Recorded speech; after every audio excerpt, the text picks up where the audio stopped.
Hello and welcome to DataWorks, an event about strengthening workers' rights across the supply chain.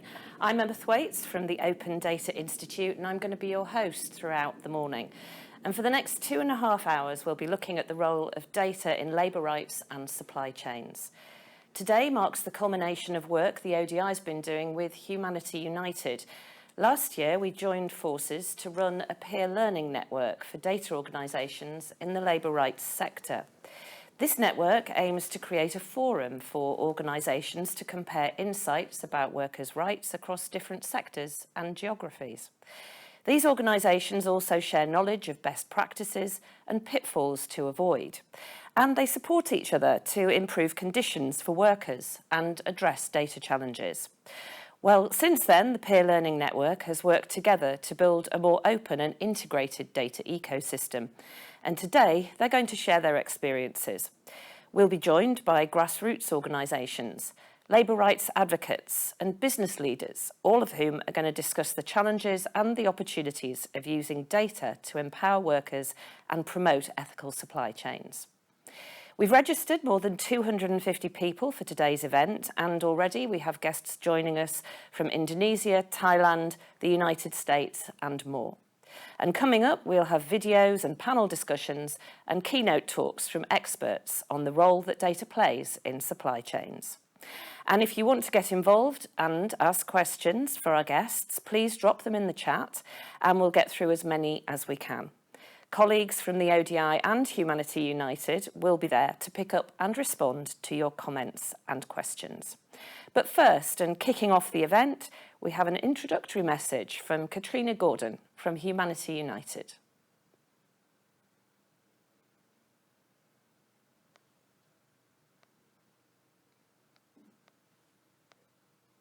Hello, my name is Katrina Gordon and I work with Humanity United. Humanity United's forced labor and human trafficking portfolio seeks to address power imbalances at the heart of worker exploitation. Our work focuses on the power imbalances between employers and workers, host and sending countries and migrant workers, and throughout each transaction within global supply chains. Our work seeks to encourage and bolster the leadership of those within these systems who can play a leading role in addressing power imbalances and ending forced labor, human trafficking, and worker exploitation. Humanity United was interested in launching a peer learning network with the Open Data Institute to strengthen organizations working with data in the labor rights and supply chain sectors, and to enable them to work together to build a more open and integrated data ecosystem to improve conditions for workers. Over the past few years, we've seen the amount of supply chain labor rights data and the number of tools and initiatives which use data to be growing due to increased interest by corporations. There's been an increase in the launch of initiatives to grow the market for responsible supply chain tools, as well as innovation in data gathering through technology. Supply chain labor rights data is becoming even more important as emerging technologies continue to take hold. However, data is not widely shared and is thereby limited in its usefulness or impact. Facilitating shared access to data is inefficient and time-consuming. Data is also incomplete, inconsistent, and of varying quality. We've been excited to team up with ODI to support data institutions that are working with data or analysis to be more connected to decision-making systems and processes which could lead to durable improvements. This peer learning network has brought together organizations that use data to strengthen workers' rights, and we are looking forward to learning how they leverage this data to improve responsible supply chain practice and lead to greater impact for workers today. Through the Peer Learning Network, we hope to equip organizations that collect, use, and share data with the guidance, tools, and funding they need. We'd like to connect organizations that collect, use, and share data and support them in exchanging knowledge, learnings, and best practices. Lastly, we hope to inspire new approaches to collecting, maintaining, and sharing data in the labor rights and supply chain sectors. Thank you for joining us today to learn about the participants in this peer learning network.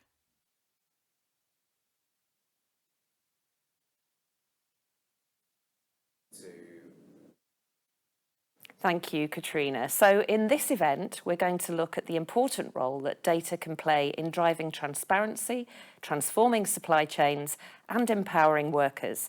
And now we're going to hear from the first of our Peer Learning Network members. That's Mia Tucker from ISRA Institute.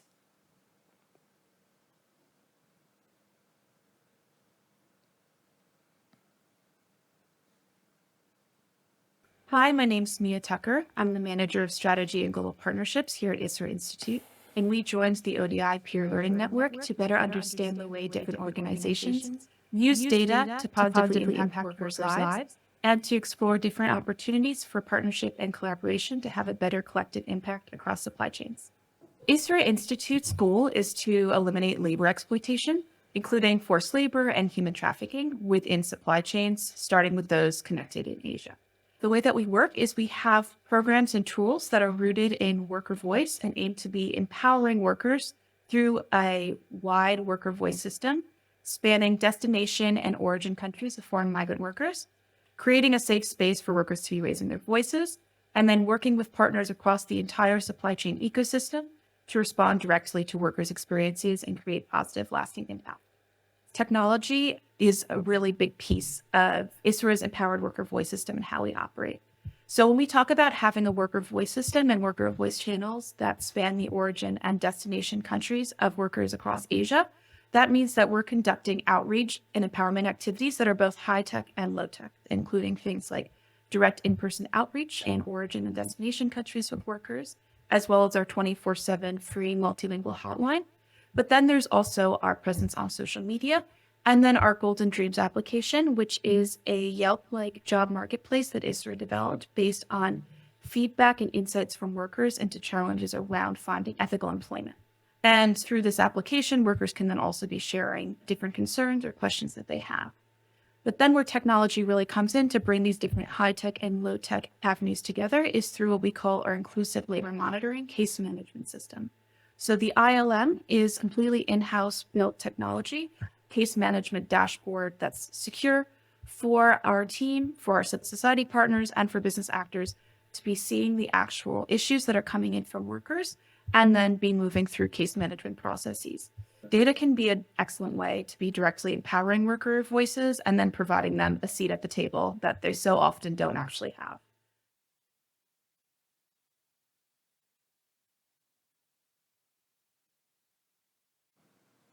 Thank you to Mia for that great introduction to ISRA Institute, and we'll hear more from Mia later on. But before that, we've got two more speakers. First, our first keynote speaker, and then we'll hear from another of our Peer Learning Network participants. So we're joined now by Anuradha Nagaraj, an independent journalist and founder of the Migration Society, who has spent over 2 decades reporting on various issues across India, including labour rights and climate change.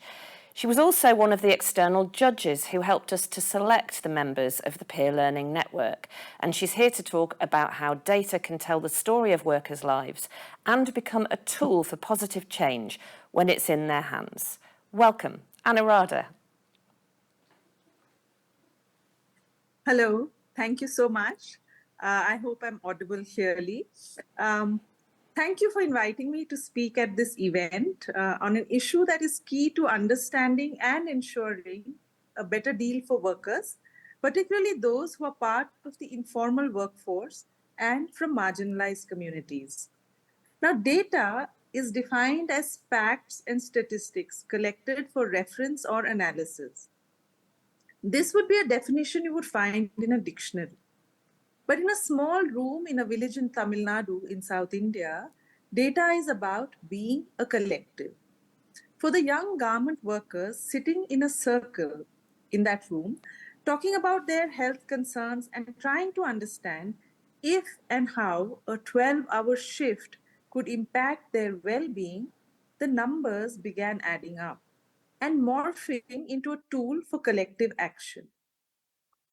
Beyond academic analysis and being a measure for administrators, data takes on a different life in the hands of workers. It challenges, it builds a narrative, it spotlights the scale of a problem or a solution, and gives a unique identity to workers. In their hands, it becomes a tool. But before I tell you more about my encounter with these women in that small village room, I want to remind you about one of the most searing images from during the pandemic. It was of tens of thousands of migrant workers returning home as India shut down to contain the coronavirus. As the migrants walked, cycled, or hitched rides to get home, the enormity of the fact that there was no count of how many were on the roads hit home. There was simply no data, and therefore there was no plan. The search for data threw up nothing at that point of time. I remember trying to write stories and calling numerous people, trying to understand how many people from where, but there was nothing. There were only estimates, and nobody really knew the ground reality. While preparing for this talk, I went back to the field, at least over the phone, reaching out to workers I had befriended over the years, union leaders and friends working on worker rights. The enormity of the problem in the absence of data was something we had talked about pre-pandemic as well. And we had a similar conversation again now. We picked up the conversation pretty much from where we had left off, the need for data to build evidence.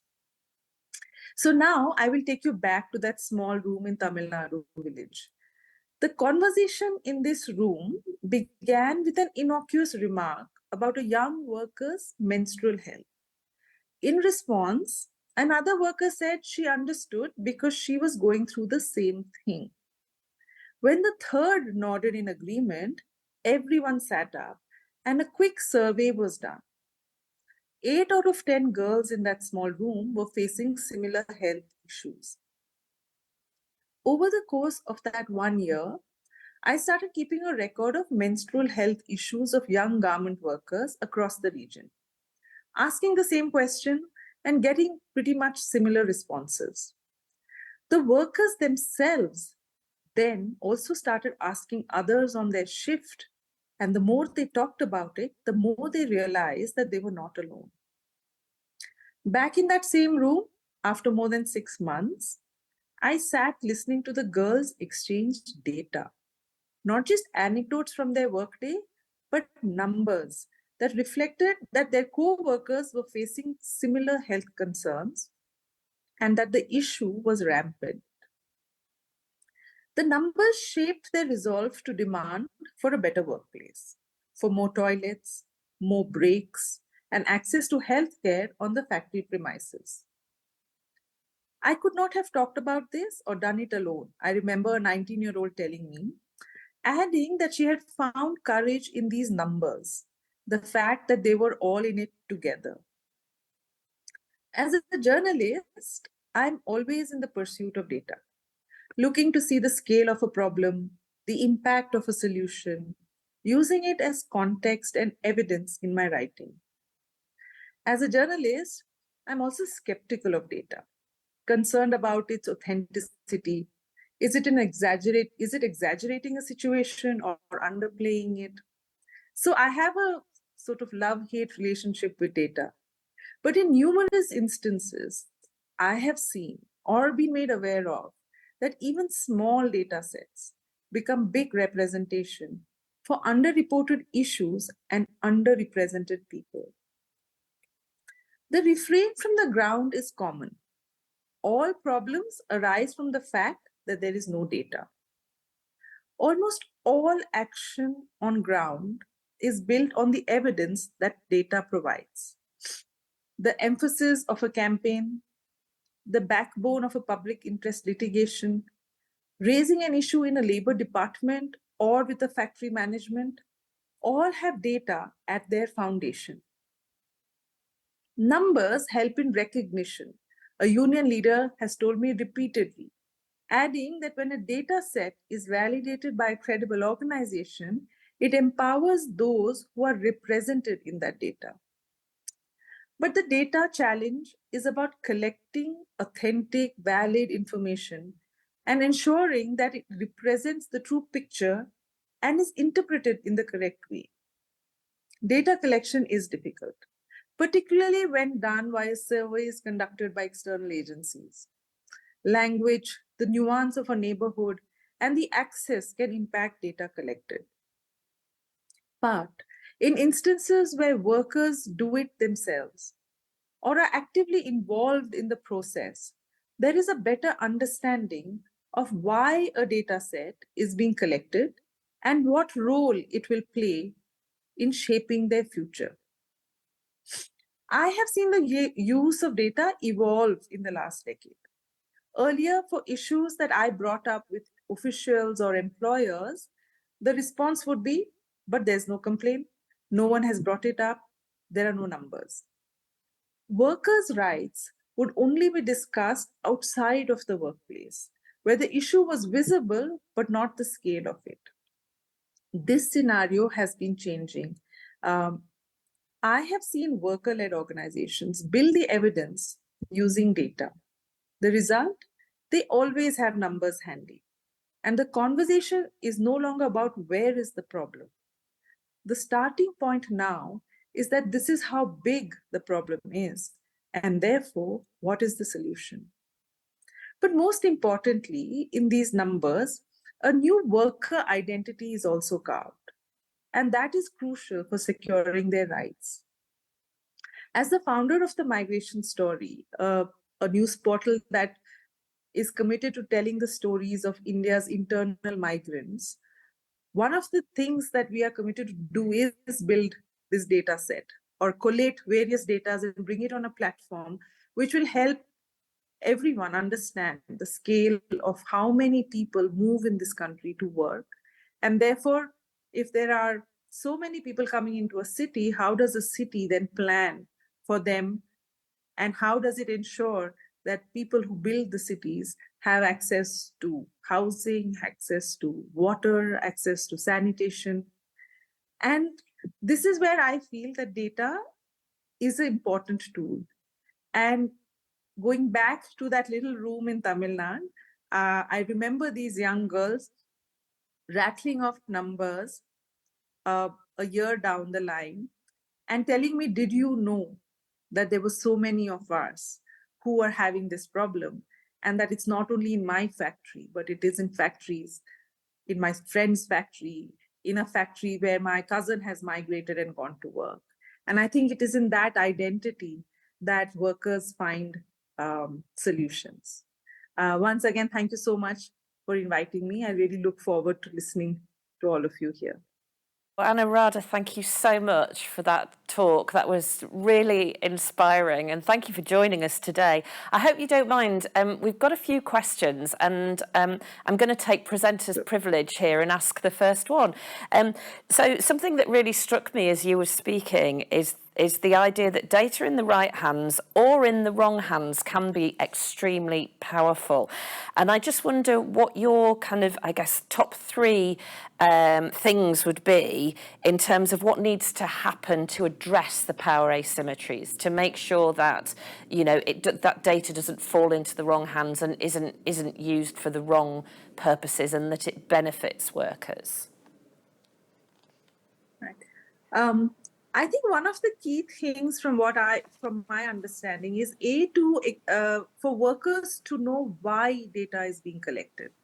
Very often we see that a lot of data is collected by a whole range of people for varying things, but it's very rarely explained to people whose data is being collected as to why it is being collected.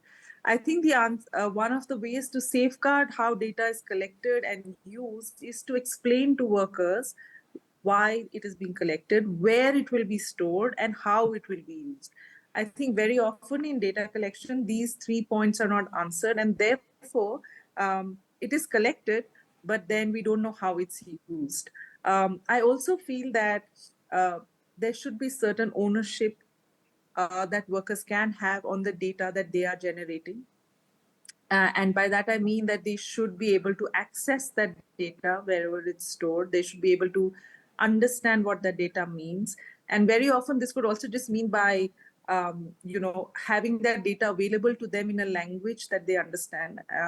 And by doing this and giving them a little stake in that data, I feel that it is one of the ways in which data can be protected and used well. Thank you so much, and I think that a lot of our speakers today will agree with the sentiment there. I'm actually joined by our colleague now, ODI's Head of Communications, David Dinage, and he's been keeping an eye on questions from our audience. So, David, I wonder what people have been asking. Yeah, we've had a few questions come in. There's one here that asks, how effective are worker-led initiatives and unions in advocating for and achieving better labour conditions? That's a good question. They are pretty effective in my experience. Of course, sometimes there are massive challenges that they do face.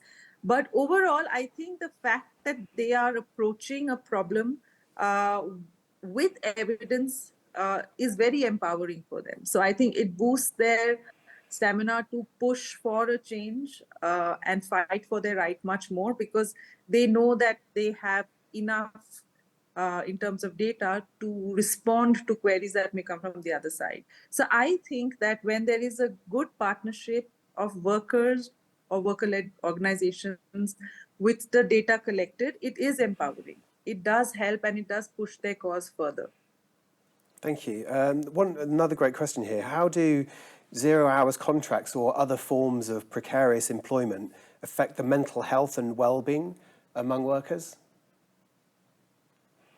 Sorry, David, could you repeat that? Yes, sorry. So how do either 0 hours contracts perhaps or other forms of precarious employment and contracts affect the mental health and well-being amongst workers? Yeah, I think the fact that there are two ways to look at this. One is that workers, many workers I meet are resigned to the fact that this is how their job space is. So a lot of them see it as, okay, this is how my job span will be. I may get a job, I may not. But how it impacts them is something which is very rarely talked about. Do they always think about, am I going to get fired? And therefore what? That's not something that has been really captured well. But from my experience of talking to people, it does play up on their minds, because a lot of their planning in terms of financial planning, how they plan the year ahead, any big events coming up, particularly if there's a health issue, that's when the fact that, if I don't go to work today, I don't get income, or the fact that I have no guarantee for this job in the long term, that is where it plays up. So we see it manifest sometimes in a lot of other physical health issues, or we see it manifest in terms of people not talking about it too much. Overall, I am assuming that this would have a big impact on their mental health as well, because it would always be at the back of their mind. But I haven't come across too much evidence or too much conversation around this.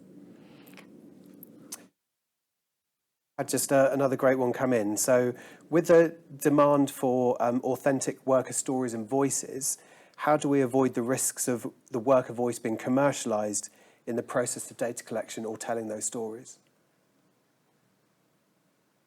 Sorry, David, I would ask you to please repeat it again. I lost it. Sorry. With the increasing demand for authentic worker stories, how do we avoid the risks of the worker voice being commercialized? That's a good question. That's a dilemma that as a journalist we always face, that when we say we want to hero the worker's voice, or like on my website, which is the migration story, when we are saying that we want to amplify the worker's voice, what do we exactly mean? I think one of the things that at least we are trying consciously is to avoid, to not only tell the stories of workers in the third person. So very often, there is an attempt, and an increasing attempt, to tell stories where workers are telling their own story. And I think that has been facilitated a lot by the fact that people have access to phones on which they can record themselves. For example, there are women migrant workers who migrate to cut sugarcane seasonally in India, in a state called Maharashtra. And they underwent this little training on how to record themselves on a phone. And they recorded their work conditions. And honestly, when we saw that and we sort of edited it a little bit and put it up on our website. What they were showing, probably as an external journalist, we would not have been able to capture. So I think I hear this thing about commercialization of workers' voice, but I think the good thing is that more and more workers can now tell their own stories, and there are more and more platforms which are happy to amplify their voice as they are saying it. So hopefully that will sort of balance out when we interview somebody and then use the voice accordingly.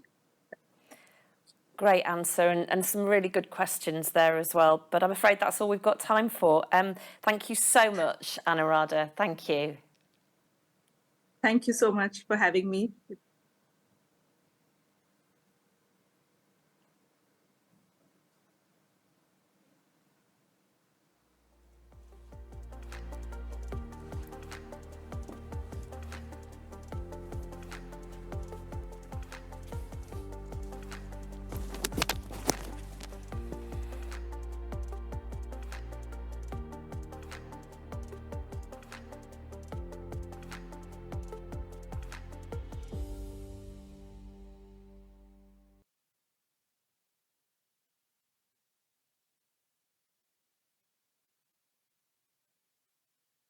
My name is Didit Saleh. I'm a Deputy Program Director in Trade Union Trade Center. It is a labor NGO in Indonesia that was focused on strengthening the trade union and worker issues and social security issues in Indonesia. Trade Union Rights Center is excited about the Join the Peer Learning Network, which will allow us to share our knowledge and strategy with the others organization dedicated to labor rights. Joining a peer learning network also opening doors to a partnership and collaborative project with others organization that align with our goal or visions. These collaborations are essential for amplifying our advocacy effort, especially is a critical sector like manufacturing, a palm oil sector, home-based worker sector. Together with the others partner, we can push a better labor policy and improve working conditions. In our world, data isn't just useful, it is essential. Working closely with the trade union or labor union, we gather and analyze the data about employment trend, wage difference or wage gap, safety issue. It means that us occupational safety and health issue and legal challenge in the workplace. This data, as as a backbone in our in our work. We collect data, and after that we analyze the data together with trade union. Furthermore, we strengthening the labor unions how to use the data, negotiate with the factory management, and negotiate or report the problem of working condition at workplace to the brands. Transparency is one thing. Even we have a lot of data, but we don't have a strong or the strong trade union, we difficult to, and the worker difficult to negotiate with the management. This is like two sides in one coin.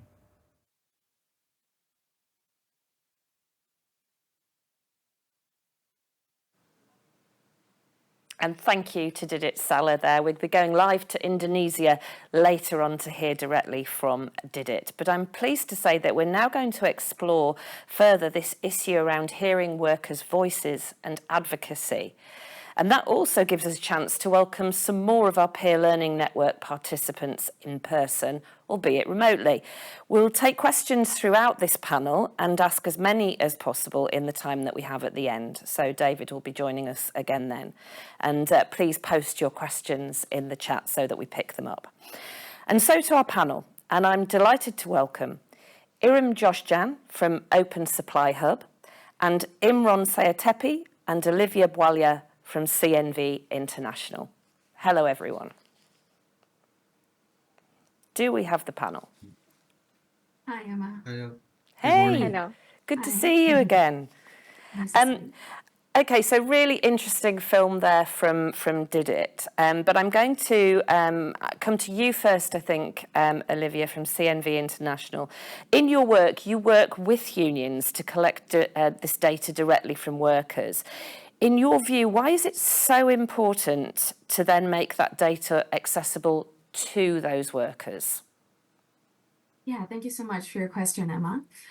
We at CNV International really recognize that data is increasingly important to improve labor rights, as it is used by workers, for example, when improving or negotiating collective bargaining agreements, CBAs, to improve or increase their minimum wage, for example. So data really is a tool to improve labor rights, but it needs to be utilized by and with workers across the supply chain, as also Anuradha mentioned before. So that's why at CNV International, we've developed the Fair Work Monitor, which is a powerful tool that empowers local trade unions to really amplify workers' voices. Because together with the trade unions, we really developed a questionnaire that workers can fill in very quickly and anonymously via their phones or tablets or computers. And it allows unions to really understand what's going on among workers, and it also builds the capacity of workers and unions to work with data. So really, this data allows workers to speak for themselves, as you know, trade unions are a collective that stand for workers and are made up of workers. So in this way, data is collected, about workers, by workers, and for workers. Olivia, I hope you don't mind me asking a basic factual question, but for those in the audience who might not know, what countries and geographies does CNV International work across? Yeah, so we work across Latin America, Francophone Africa, and Asia as well. And where we really have implemented this tool at the moment is in various supply chains. So in the textile supply chain in Asia, in sugarcane, and the mining and palm oil sectors in various countries in Latin America. Excellent, thank you. And I wonder if your colleague Imran has anything to add to the points that you made. Yes, thank you very much. We think that the worker voice is very important to be heard. But if you look at what is happening, you have the audits for companies and organizations. These usually stop at policy level. And then you check if the policy is there, but what does the worker experience? And this is a thing that we notice is missing a lot. So therefore, the Fair Work Monitor is very important to also voice the workers' opinions and experiences. Excellent. And Irem, I'm going to come to you next. You run Open Supply Hub, so I'd be really interested in your view on workers' voices, collecting data directly from workers and then giving the workers the use of that data, having them being able to see that data. Yeah, actually, to echo Olivia and Imran, collecting and sharing data is not enough for a positive change. We should make this data reliable, interoperable, and easy to understand, so that everyone, including unions, workers' rights organizations, brand facilities, can access and benefit from it. And at Open Supply Hub, we basically map the production locations across the world and who is connected to them. We collect this data from brands, civil society organizations, facilities, certification schemes, and academia. I mean, any kind of company and organization. And we make it easy for everyone to work with. Maybe as an example to this accessibility, labor unions are using Open Supply Hub daily to identify brand facility connections to be able to direct their unionization efforts and proactively inform brands about labor exploitation. In the past, they had to spend most of their time finding this connection, but now they can spend their very precious time and resources on the action part mode. I think it shows how data accessibility can contribute to everyone's work and speed up the remediation and improving conditions for the workers. And how do you, at Open Supply Hub, find and represent the worker's voice in your data? Yeah, actually, at Open Supply Hub, brands are uploading their supplier list, and also labor unions can upload their, facility list. Workers' rights organization can also upload their, again, lists, and facilities can claim their profiles, take the ownership, and add additional information. So this data is not directly coming for the workers, but the organizations who are working with the workers directly. So yeah. I'd like to come to you, Imran, from CNV International, and to ask the same question of you, which is about the type of data that you are collecting. Yes, thank you. Well, we collect different types of data on different themes. So we collect data on living wages, occupational health and safety, forced labor, free grievance mechanisms, child labor. It depends a little bit also on the value chain we're active in and the needs they have there. Then we ask both qualitative and quantitative questions, subjective and objective questions. Like how much do you earn and do you get in-kind benefits, but also what do you have to spend to get to work or just to support your family. We ask questions about complaints mechanisms, like do you know if there is a complaints mechanisms, but also do you consider these mechanisms to be effective? Or do you want to comment or report on health and safety issue at work? But also to support whatever statements the workers are making. They can upload videos, sound clips, photos. But in order to do this, you do need the trust of the workers. So you do need to make sure that they know that you are using the data to support them, that they can use the data to improve their own situation, and that it's not being abused by companies or that there are repercussions for supplying the data to us. And that trust factor is really crucial, but quite hard won.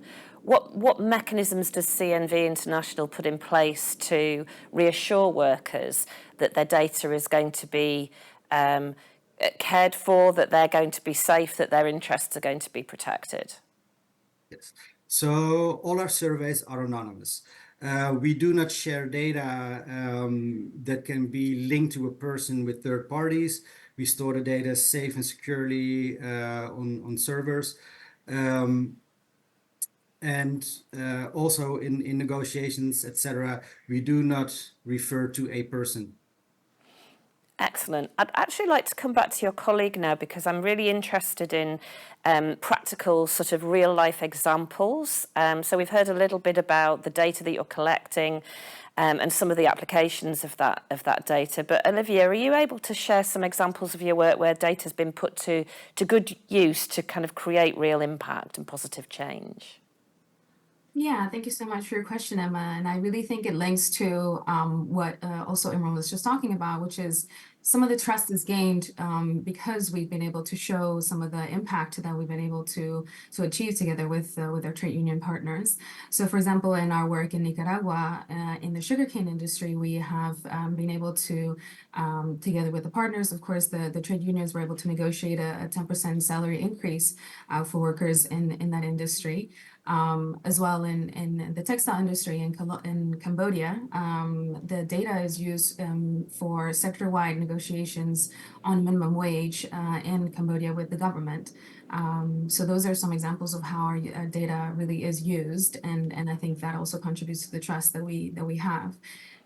Maybe another example in kind of the first steps that leads to this impact or the positive changes that we're able to achieve is that the data is also used in dialogue, for example, in MSIs and multi-stakeholder initiatives between suppliers, trade unions, and buyers, for example, to create an action plan.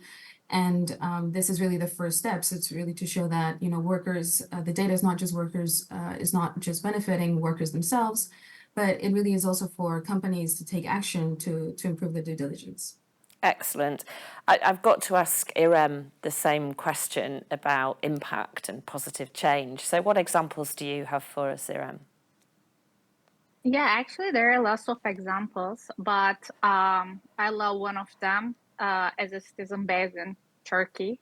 After the earthquakes in Turkey and Syria last February, we created an earthquake map, including all facilities in the affected area, and we created some kind of ready-to-use data sets showing different earthquake intensities to determine which listed facilities are located in the hardest hit regions. And actually, we received great comments from our stakeholders. Many brands that uploaded their facility list to our platform could find the affected facilities by using overlap search and had the opportunity to support their facilities directly.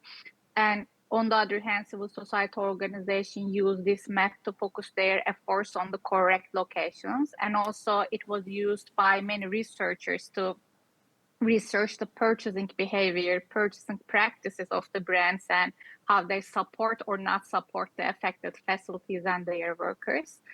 So while contributing to the relief efforts, it also helped the civil society organization and academia to take a picture of what is happening and what brands are doing in times of disasters to support their supply chains. It's one of the examples where open data serve to different stakeholders to make a positive change. And I guess you're always looking for new data to enrich Open Supply Hub and the things that you're able to do. I wonder what needs to happen to data to make it useful, because there's a lot of data that exists in formats in places that are not accessible. So what's the process for giving data its utility? Yeah, to make the data useful, actually it needs to be cleaned and shared in a structured way. We need to provide not just data, but also some tools to use it so different stakeholders and organizations can understand and work with it quickly and efficiently. We also realized that data sets connected with a specific issue or topic, such as earthquake map, work very well. So now we are working on different kind of maps, so focusing on, for example, water scarcity in India, or a map including different biomass areas in Brazil. We also have a new project called Impact Hubs right now. They are kind of time-bound collectives of multiple organizations using data together to act on a specific and measurable problem affecting people, communities, touching supply chains, of course. It's still in the planning stage, but if any organizations are interested in, they can contact us and we can provide additional information about it. So I think the key thing is connecting data, not just make the data available or accessible, also connecting data with specific issues and share it in a structured way. And I guess also that getting hold of useful data and data that's structured correctly and is clean and is usable also requires effective stakeholder engagement. So I'm going to come to Olivia and ask you, Olivia, how do you actually engage people? How do you engage those key stakeholders with the work that you're doing? Yeah, thank you for the question. Well, I think an important stakeholder for us is, of course, working with workers and working with trade unions. And so we really see it as a collective. We're working with workers in a collective way. The Framework Monitor is established also, or really started with established kind of relationships that we have with our trade union partners. CNV International has been active for more than 50 years. So some of those pre-established relationships were able to foster the work we're doing in the Fair Work Monitor.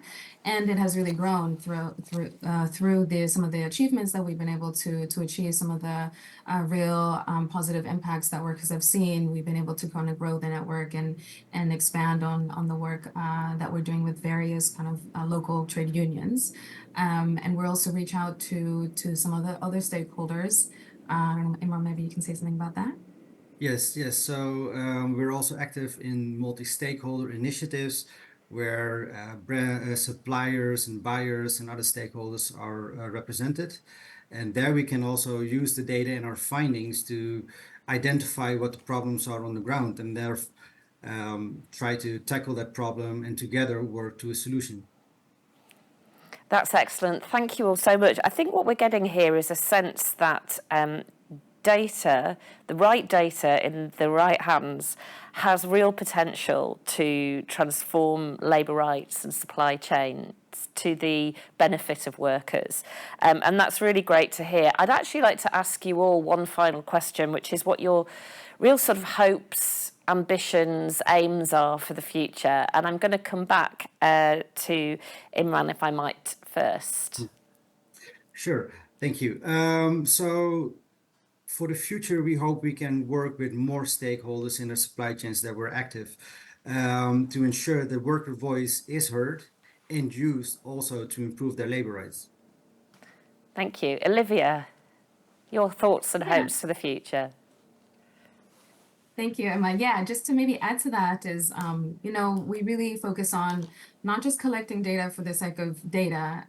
We really aim to amplify workers' voice, to improve labor rights in the supply chains in which we work. And we hope that in the coming years, we can continue to develop and professionalize and upscale the For Work Monitor through also some various funds that we've already gained, and hopefully increase our collaboration with multi-stakeholder initiatives, as Imran said as well. You know, we really see it as it's not just a benefit for workers, but it really is kind of using data and taking action and collective action, especially to mitigate and to improve labor rights. Thank you. And Irem, to you. Yeah. Actually, for Open Supply Hub, we are very focused on making our platform more accessible to anyone. So we have new projects for the future, like Impact Hubs, API for civil society, and many other projects, like having a mobile app for easy use and having new data points, which will be useful, especially for the workers and worker rights organizations. So in the future, we hope everyone can have access to supply chain data, which unlocks many collaboration opportunities between different companies and organizations. Thank you so much. Well, that's all of my questions for now. But David's back, and he's been keeping an eye on the chat and the questions from the audience. So, David, what are people asking? Yeah, thanks, Emma. I've had a couple of questions come in. So perhaps, Irem, if I come to you first, how can governments and international trade agreements incorporate and enforce labour rights to protect workers in global supply chains? I mean, here, of course, you know, upcoming legislation, laws, and due diligence are so important. For example, we are engaging with every kind of stakeholders, considering their different needs. For example, brands will be responsible for their whole supply chain with the upcoming legislation, laws, and due diligence. So we encourage them to open up and share their supply chain data on Open Supply Hub, and all governmental organization or trade unions that are connected to governmental organization can also share their data openly, publicly, so that anyone can access to this data. I mean, supply chain data, of course, so that anyone can benefit from it. As Open Supply Hub, actually, we provide a platform for them, and trade unions, trade organizations, and governmental related organizations are also uploading and sharing their supply chain data on Open Supply Hub to open up their data and open it for anyone's benefits. Great. And Imran or Olivia, do you have anything to add to that? Would you want me to ask the question again? Sorry, could you please repeat the question? Yeah, sure. It's how can governments and international trade agreements incorporate and enforce labour rights to protect workers in global supply chains? Yeah, I think for us, really, the question is ensuring that workers' voice is being heard and trade unions are being included in the conversation. So really engaging actively with trade unions to ensure that workers' voice is heard, and collaboration, having a social dialogue, that includes trade unions to ensure that those laws are adhered to. Great. And we've got one more from the audience. How can data analytics be used to identify and prevent violations of worker rights in multinational supply chains? Maybe that's one. Imran, I would ask, yeah. Sorry, could you please repeat the question? It's how can data analytics be used to identify and prevent violations of worker rights in multinational supply chains? Yes, thank you very much. So the data analytics can be used by collecting all the voices. So what we're doing is we're collecting individual workers' information, doing the analysis, and trying to connect that also to third-party data. So in other words, if a brand or an organization says that they have a complaints mechanism, but the worker says that they are not aware of the complaints mechanism, you show the gap. And this is one of the ways you can use the data analytics to show where we need to step in and try to improve the rights. Great. Thank you. Excellent. I've actually got another question which has just occurred to me, and it's specifically about the peer learning network, because obviously we've got 7 participants taking part in the peer learning network. It started last year. I'm sure a lot of you were already aware of each other's organisations in the ecosystem, but I'm really interested to hear the relationships that have been forged and how you've been able to build on each other's work and forge collaborations between you. So, Imran, if I could ask you that first, and then I might come to Olivia and Irem separately, if that's okay. Of course, thank you. So first of all, it was a pleasure to work with all the organizations because we are all covering a different part of improving labor rights with data. You can just learn by the different approaches and looking at the collaborations we had. Like for instance, we were able to work with Open Supply Hub and WikiRate to connect our data to third-party data. Excellent. So, Olivia, anything to add from your experience of being a participant? Yeah, I really second Imran's comment about how it's been really wonderful to be able to learn from each other and indeed understand kind of how different organizations are with the same aim, really, getting to work to benefit labor rights. And some of the other organizations that, one of the organizations that will be present later, we've also we're working with ISARA, for example, to also develop kind of further or collaborate further in Asia specifically. So it's been really wonderful. And also in terms of your question, we were aware, I think, of some organizations, but it really expanded the knowledge on other players in the field that are present that we weren't fully aware of before. So that's been really a wonderful addition as well.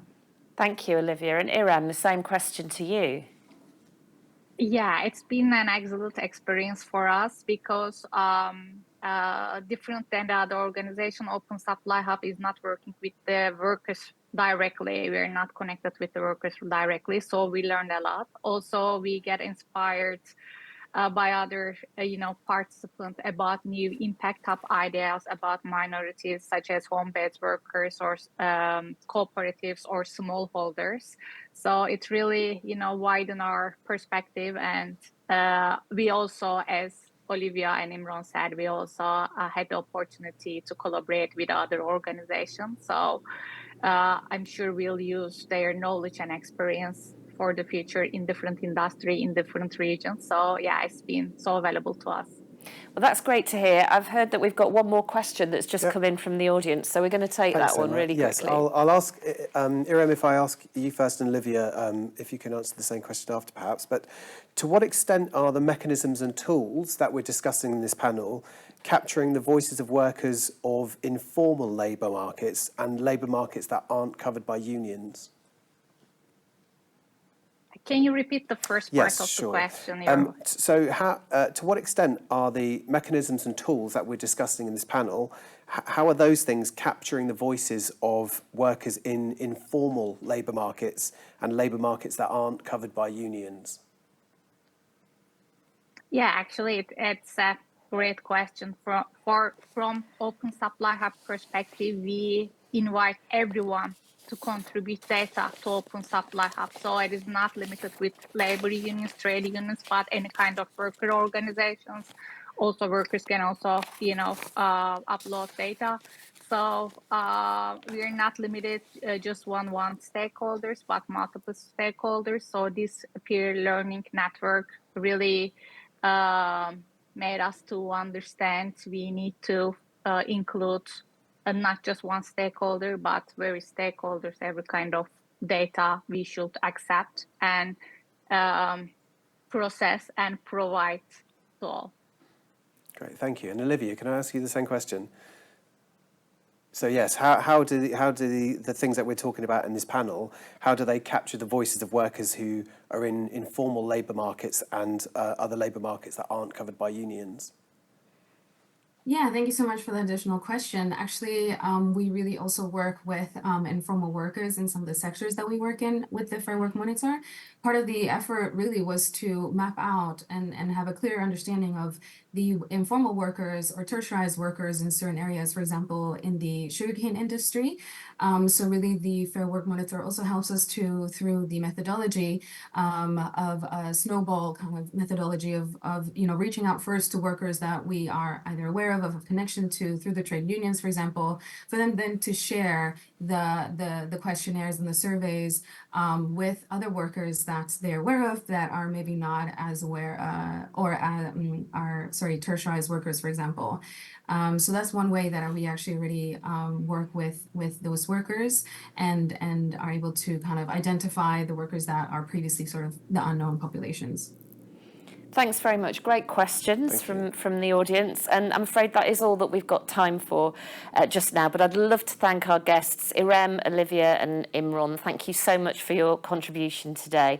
And coming up very soon, we'll hear more from our Peer Learning Network participants.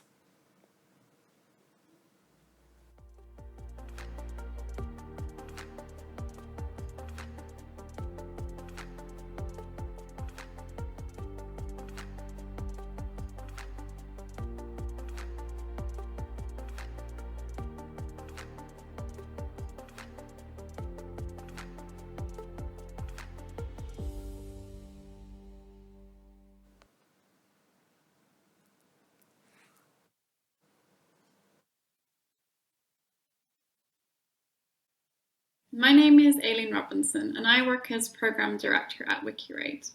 WikiRate already works with a range of labour rights organisations, so we really jumped at the chance to join the Peer Learning Network, where we could share and learn with other organisations who are doing similar things with data. The key mission of WikiRate is to empower better decision-making and help tackle the world's challenges with open data. Wikirate.org is an open data platform powered by a global community, and we collect, analyze, and share data on company commitments, actions, and impacts on people and the planet. What we've seen from being part of the Peer Learning Network is that there is a real need to dive into data challenges, particularly within civil society organizations. There is a lot of data out there, but we must collaborate, share, and aggregate data to ensure that we're making the best use of it. And primarily, we've also learned that we can accomplish so much more when we work together and when we really have the dedicated space to discuss data, how we use data, and ensure that we're sharing insights with one another. For somebody just starting out to use data in this domain, I would say think very hard about why you are collecting data before you start collecting. Make sure that you really understand what you will use the data for, because that's super important when it comes to tackling some of those ethical challenges that comes with data collection. Primarily, I would say collaborate, seek out others that are doing the same things and learn from them. It's also really important to use and leverage what data is already available before you start collecting new data sets as well. Our vision is that organizations collaborate closely to collect data as well as share data with one another and use it to achieve a shared goal, which is to improve labor rights within the sector.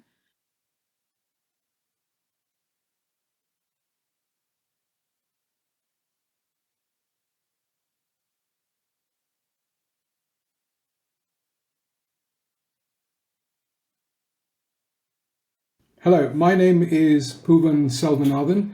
I am the founder and CEO of Blue Number.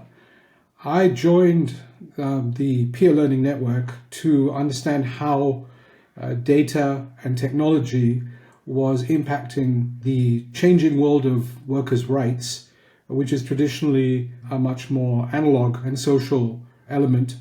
Blue Number actually enables workers to have self-sovereign identity, personal data vaults, which allow them property rights for their data, ownership of their data, and the ability to license their data back into a data marketplace, specifically to monetize it. So workers become data creators, and how that data is used in order to make claims or to support claims for ethical and sustainable supply chains, or supply chains that support human rights, that must now come from workers, and workers must be compensated for providing that data to support those claims. Data will set workers free. Data with property rights owned by workers is the key to basic universal income. It is the key to recognition. It is the key to workers' dignity. Today, given that we are all now digital creatures, that we are all defined by our data, it is necessary, it is part and parcel of who we are to be able to own the data that defines us.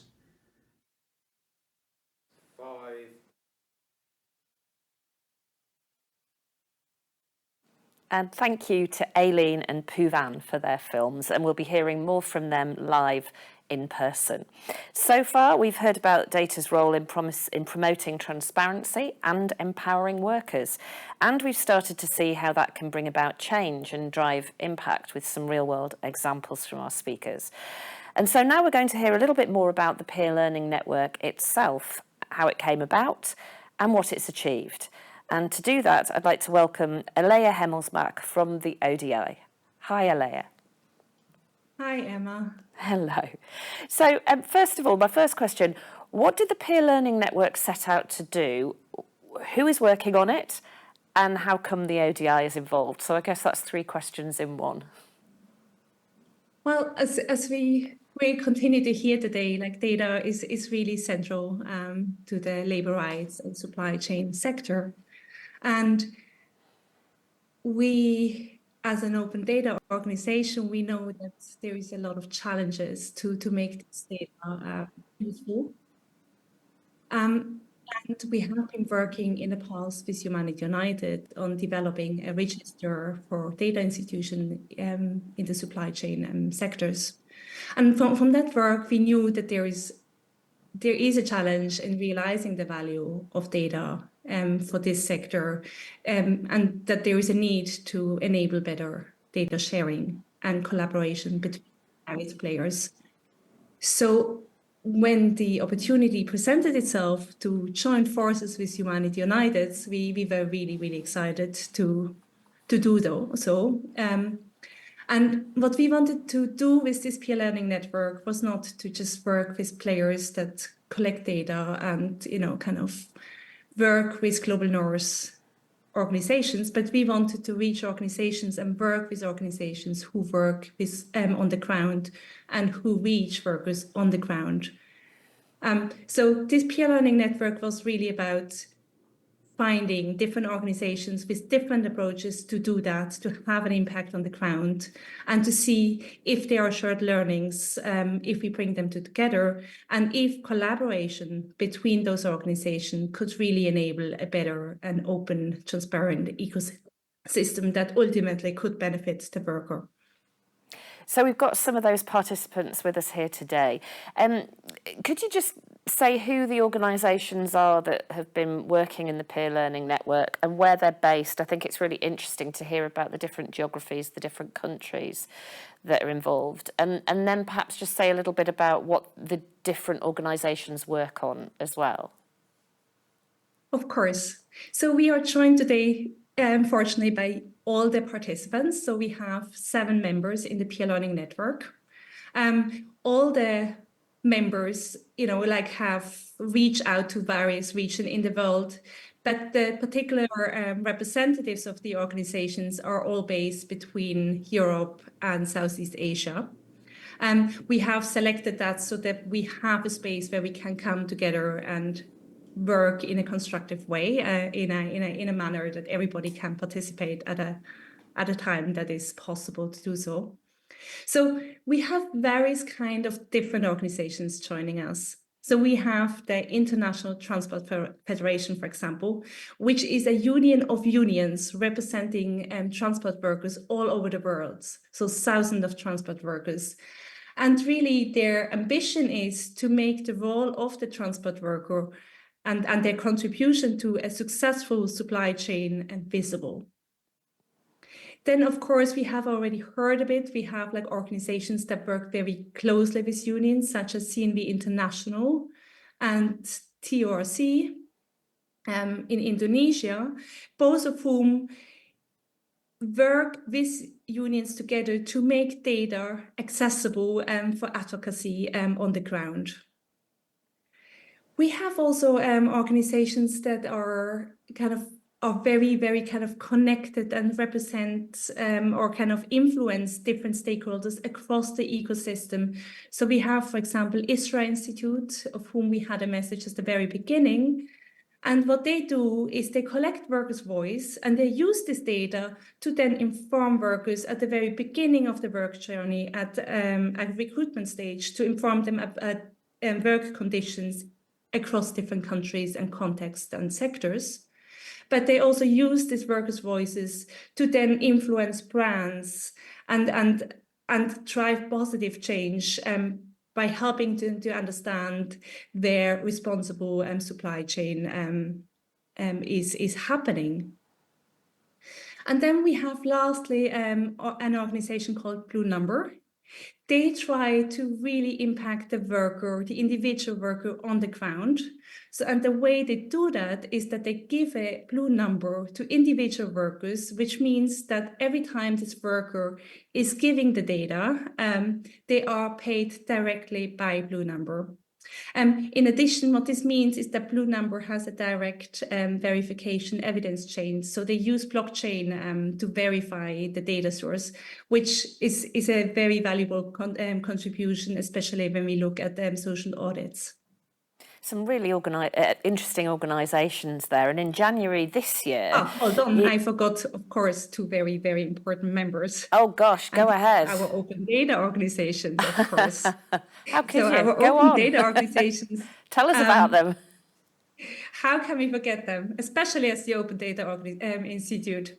So our open data organizations, Wikirate and Open Supply Hub, which we just heard earlier from, they don't influence workers directly on the ground, but they have this very important indirect influence. So their data, their repositories are incredibly important for the other organizations to use this data, to verify, to cross-reference, to triangulate data. And their contributions have been very, very productive in this network. So the peer learning network, in a sense, it represents lots of different aspects of the ecosystem. And in January this year, you brought them all together, all the participants together in Bangkok, in Thailand. What was the purpose of that event, and what did you get up to over the course of the event, and what was the impact of it? Yes, we've been very, very fortunate that we had funds available to bring all the participants together in Bangkok. So we chose Bangkok as a middle point between the different locations. And the purpose of this meeting, which happened over 3 days, was really to enable space for all the different participants to come together and work together and really forge deeper connections than is possible with just meeting once a month. We had a program of roundtables. We had a field trip, which was organized by the ISRA Institute, where they introduced their methods of doing workers' empowerment, where individual workers take on the role of representing their teams or their factories. We had tool sharings, which was really interesting because it helped, on one hand, to make different approaches really accessible, but it also allowed organizations just to kind of use the peer learning network as testers for their tools and try out new things. But the really, really kind of key aspect of this meeting was enabling collaborations. And we just had our internal wrap-up of the peer learning network last week. And I'm really pleased to report that in various combinations, a lot of collaborations between all participants either have or are already happening or are in planning to happen. So this is a really great outcome.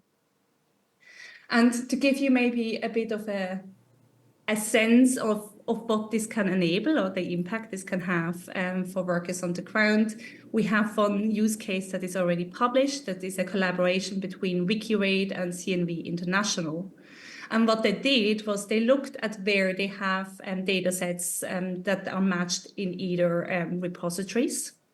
And what they could see when they had matches is where corporate responsibility data and workers reports from workers on the ground do not match. And this kind of discrepancy can now be used by CNV International for collective bargaining on the ground. We should share this use case in the Slack channel for others to read. It's really fascinating. And it is, of course, just one example of what a peer learning network could achieve.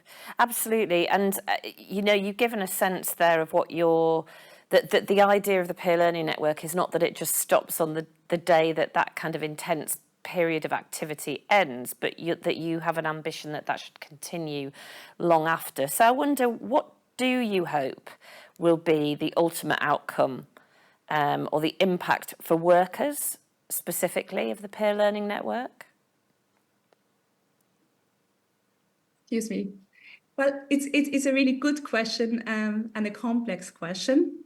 I mean, of course, like our collaboration or work with the peer learning network and in this very direct sense will stop at the end of this month.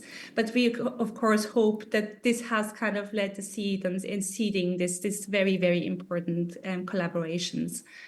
So when I'm looking at the different initiatives and the different approaches, they kind of all fulfill a very different and important role in this ecosystem, then I'm hoping that different ideas that have been established and are being established across the course and beyond this peer learning networks will succeed. So for instance, if we go back to the International Transport Federation, who wants to make this the transport worker visible, then I really hope that by surfacing this data and putting them on dashboards, that this really helps. And incidentally, we know that WikiRate and Open Supply Hub are both very, very, very interested in incorporating this data into their own repositories. So we hope that this will create a more long-lasting possibility to drive impact. Then we look at organizations such as CNV International and TORC. I think they create this really important clue to help workers to really realize the power of the data for themselves and those who represent them. So we really hope that the Fair Work Monitor will continue to flourish and help drive better working conditions, like fairer pay for many more workers. And we hope that TORC really can expand their advocacy work and really help unions to realize the importance of the data and how to use this data to become a very important and continue to be a very important member at the negotiation seat. Excellent. ISRA Institute, of course, we find this very interested of how they engage with this larger ecosystem network. And we hope that some of their approaches also kind of help, like, for example, TORC, to expand their relationship with brands. So again, we hope that there is an influence there that can be taken forward. And lastly, Blue Number is working on setting up a global data cooperatives for workers so that the worker can represent themselves through data. And this is, of course, as the ODI, who has done a lot of research in data institutions, something we are very, very keen to see flourish. And so we look with interest at what's happening. Excellent. Thank you, Alea. And speaking of putting useful links into the chat, it would be great if a colleague could also put a link to our data institutions work into the chat as well. But we've got David back in the hot seat because I think we have had a couple of questions for you from the audience. So, David. I've had a couple of questions that have come in. Thanks, Emma. So, Alea, first question is, what's the benefit of working using a peer learning network? And I know at the Open Data Institute we've done this in a number of areas of work, but can you kind of outline what the main benefits of doing it are? So I think the main benefit from a peer learning network perspective is really that it helps to compare approaches. It helps to, like data challenges, they often are replicated across many different situations. So different organizations have different approaches to these challenges, and this helps to maybe find and unblock data challenges. It does help to think about how to make, for example, in this instance, data interoperable between different players, to understand how the value of data can be increased through sharing, and to really explore what this sharing may mean, to understand maybe how different players play a different role in the ecosystem and how joining forces could help to expand influence. And this, of course, is just a few elements of the benefits of it. It's also sounding board for maybe situations that are like isolating if somebody works alone as a data geek and tries to really kind of use data to drive change.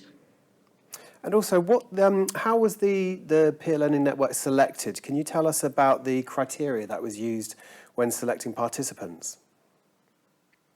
So our ultimate kind of aim was to work with organizations that have an impact on the ground. We put out an open call. We had a lot of conversation in advance with different individuals that have an influence in the ecosystem. And then we looked at the applications, and we looked at how strong the organizations or applications are they fitting to the call.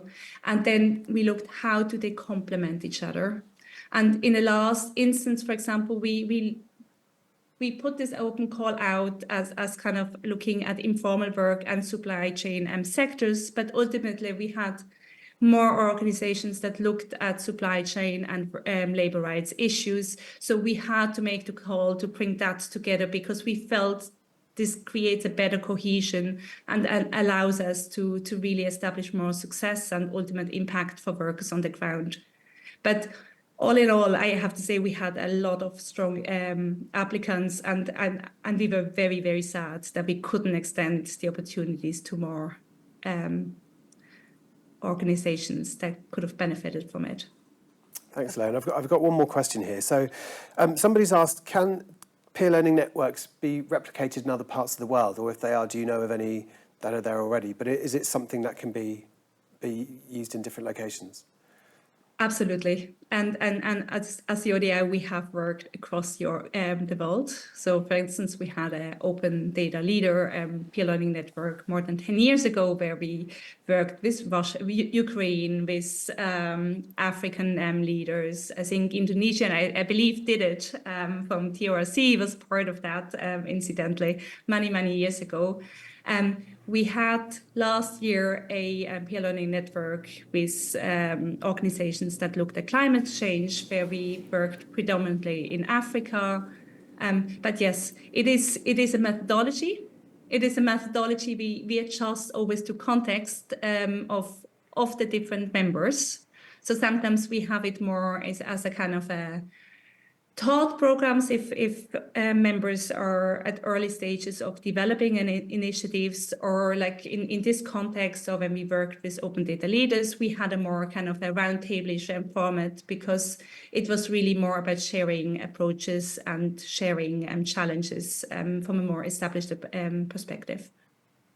Excellent. I think that's all the questions that we've had so far. And actually, the clock is against us, so we're going to have to wrap it up there. But thank you so much, Alea. And we're really getting a chance to see here how data can drive change in this sector and the difference that it can make to workers. And we'll explore that further in another panel soon. But first, it's time to hear from another member of our peer learning network.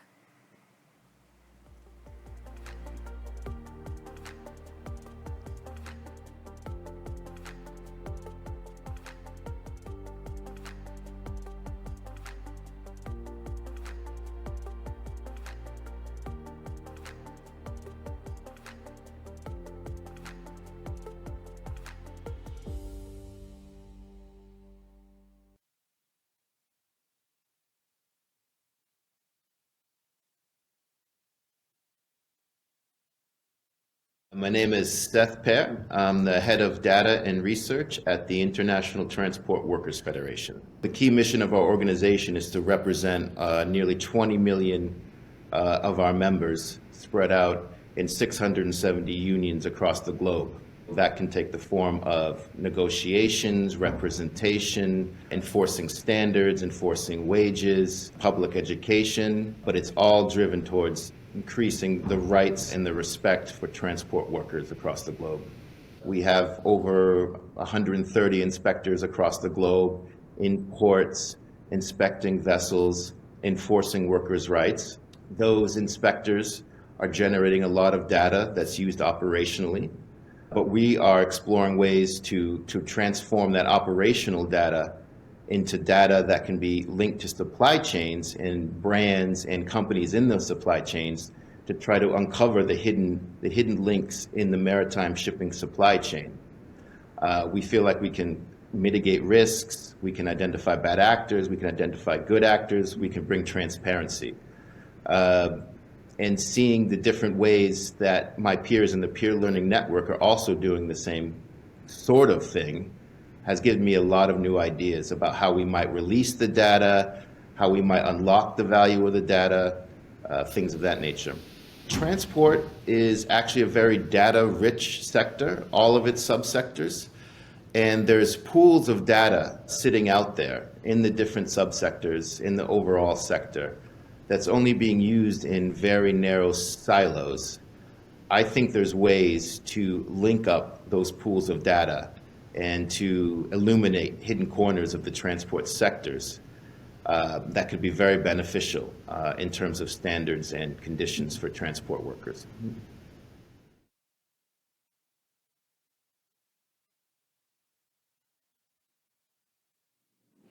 And great to hear from Seth Pear at the Transport Workers Federation, and we'll be joined by Seth for a panel discussion later on.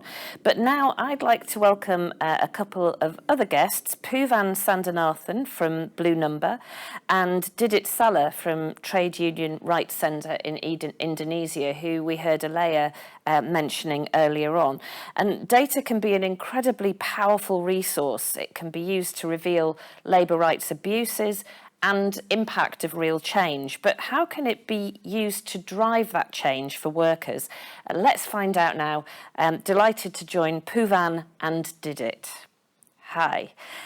So first of all, Didit, I'm going to come to you, starting with a really big question, and that is what role data can play in improving working conditions for workers on the ground. Thank you, Sergey, for your opportunity. I'm to be honored to be here. The answer is thinking about data as one of power tool or instrument to lighting the issue like low wages, working condition, and that decent work standards means that like decent work standards. For instance, we have experience in during COVID-19 pandemic, we collect the data from using a youth survey platform. Then we know in maybe 100 factories, and the respondent are worker directly. We work with the trade unions, collaborate with the trade unions in national and plant levels. This data show, that as that not all a factory treated their worker fairly, even within the same company and the same brands. In examples, in X factory, they give it full wages during COVID-19 if we got the layoff. But from the other factory with the same brands, they didn't give, you know, that full wages if we would like got a temporary layoff. So it's different things, right? So we negotiate between the two with the same factory, with the same brand, but different treatment for the worker during COVID-19 to negotiate with the specific factory. They not treated the worker fairly and quite successful, increasing the wages for, you know, that 30% to be 50% during COVID-19, and they not work. You know that they sent to the home. Not there is no working activities. And the second ones maybe last year's. This is what we collected with the others initiative in particularly factory, in footwear factory and big brand. And we collect data with the trade union desk about the hours conditions. You know that we list illegal practices in the factory. One example, you know, the worker should buy the sanitary pads inside the factory. So based on this factory, based on this issue, we explain the data to the trade union, and the trade union negotiate with the management this situation and successful. And the management provide the sanitary pad for the, you know, that for the workers.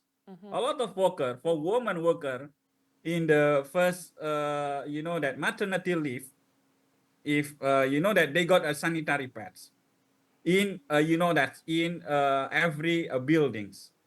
This is quite a successful, right?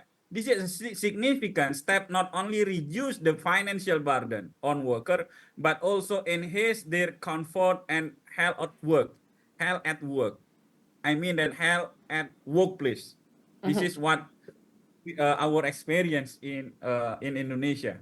Could I just ask, can I ask you, Didit, in your first example, which were the inconsistencies of how the pay policies were being applied by the same brand across different, in the same factory, did your collection of the data and your raising of the issue lead to consistency being applied? So did it have a positive outcome in that example? Yeah, we collect the data very consistently, because you know that we collect data not only in one factory, but also in more than 100 factories. So we know which one factory supply the brand. We know the supply chains. For example, in particular, this is a specific brand, produce footwear. They give in several factory, right? But the treatment is different. The management treatment is different for the worker. So we compare each others, and after that we invite the trade union to explain for the trade union in one table, like a training to strengthening trade union, how to use the data and how to analyze the data between this data, like a comparing between brands with the same brand with the same tiers. Not maybe it's mean that first tier with the first tier, right? We know that's the situations. Even there is no, you know, that's even the situation is the same, you know, that's decreasing orders in several factory, but why the treatment is different? This is a quite successful, but I would like to say this one, last one. Data is one thing, but to negotiate with the management, you should have, you know, that a trade union exists in plant level. You cannot directly individual negotiate in one table with the management, because the principle of collective bargaining based on ILO convention, that you collective bargain trade unions or worker collective with the management. So it's quite successful. Excellent. Thank you so much. So Poovan, I'm going to come to you next. How does the work that you do at Blue Number help workers on the ground to improve their working conditions? How does your work have an impact? So we help workers to help themselves. The way that technology has moved now has to parallel, I think, the infrastructure that we have for workers' voice. We still operate an infrastructure for workers' voice where it is very intermediary heavy. It's very rare to have the opportunity to be able to hear from workers directly. And if you do, then it tends to be a very selected cohort of workers or a particular representation that is really the opinion of the intermediary as much as it may be the opinion of the worker. So Blue Number leverages on everything that we now know about social media, Web 3.0. It enables workers to create data, for example, through surveys, through worker voice, through various means. It enables them to package and bundle that data and to trade and transact it so that it becomes part of their overall makeup as a data creator. Because today workers are not simply supplying labor, and they don't simply have to be treated in a patronizing fashion as to, we will do good for you, because workers have their own voice. And that voice can be expressed directly through the technology and the connectivity that they have in the palm of their hands. So I think that, the responsibility that we now try to instill in supply chains is to give workers the confidence and the power to be able to assert their own voices themselves. And then if they were to have it collected through an intermediary, there must be a very clear value proposition as to why that intermediary is actually purporting to represent those workers, because the workers can do a perfectly good job representing themselves. One question that's on my mind here, this feedback loop directly with and for the workers themselves, doesn't that depend on digital inclusion? I mean, does the digital infrastructure exist everywhere for workers to be active participants in the way that you describe?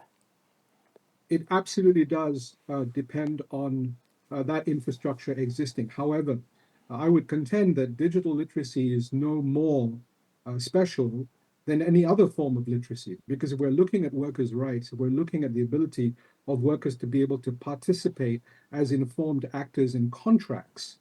They must already have literacy.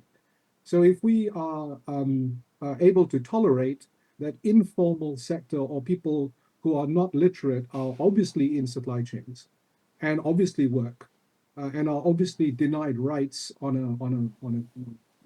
a whole host of levels, why would digital literacy now not be part and parcel of making them literate in entirety, especially today when digital literacy, affordability of connectivity, smartphones is simply the way that people live? We should not be denigrating or creating a second class of citizen in the global south in a supply chain just because they happen to be a worker. Why would somebody who's working in a supply chain in Asia have any less of a digital right than anyone in a developed country or a teenager, or in fact, a preschooler that already has an iPad? Digital literacy is being taught at that level. It should be taught everywhere, and it should be part of workers' rights.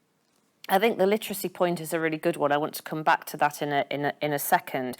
But surely this is also about technical infrastructure. So it's about access to the internet and access to devices to enable one to connect to the internet. Yes and no. I mean, fortunately, in the global south, they are leapfrogging what would be the copper wire hardline infrastructure that older economies have.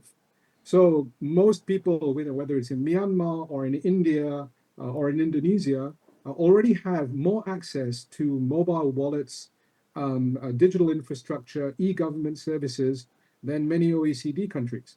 And that's the way it's going to be, because the population is already digitally ready. It's simply a question of plugging them in. But the infrastructure in India, for example, covers the spectrum of financial inclusion, smart cards, an entire host of things that we wouldn't even see across Europe.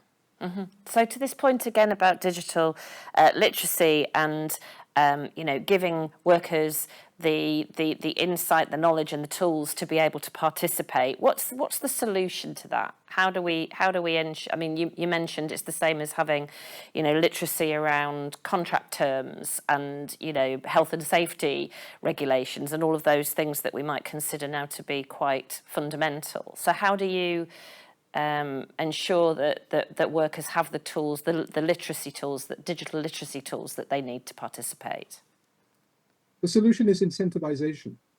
At the moment, when you look at the cost of a smartphone or the cost of connectivity, it is a cost. We need to flip that into saying that if you as a worker are able to provide us the data that is necessary, become a supplier of the knowledge that we need in order to be able to make the claims for market access and consumer assurance, then workers get paid for data.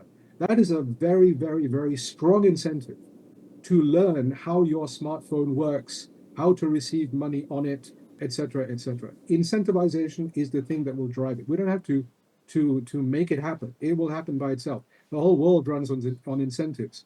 And if we create incentives for data, workers will supply.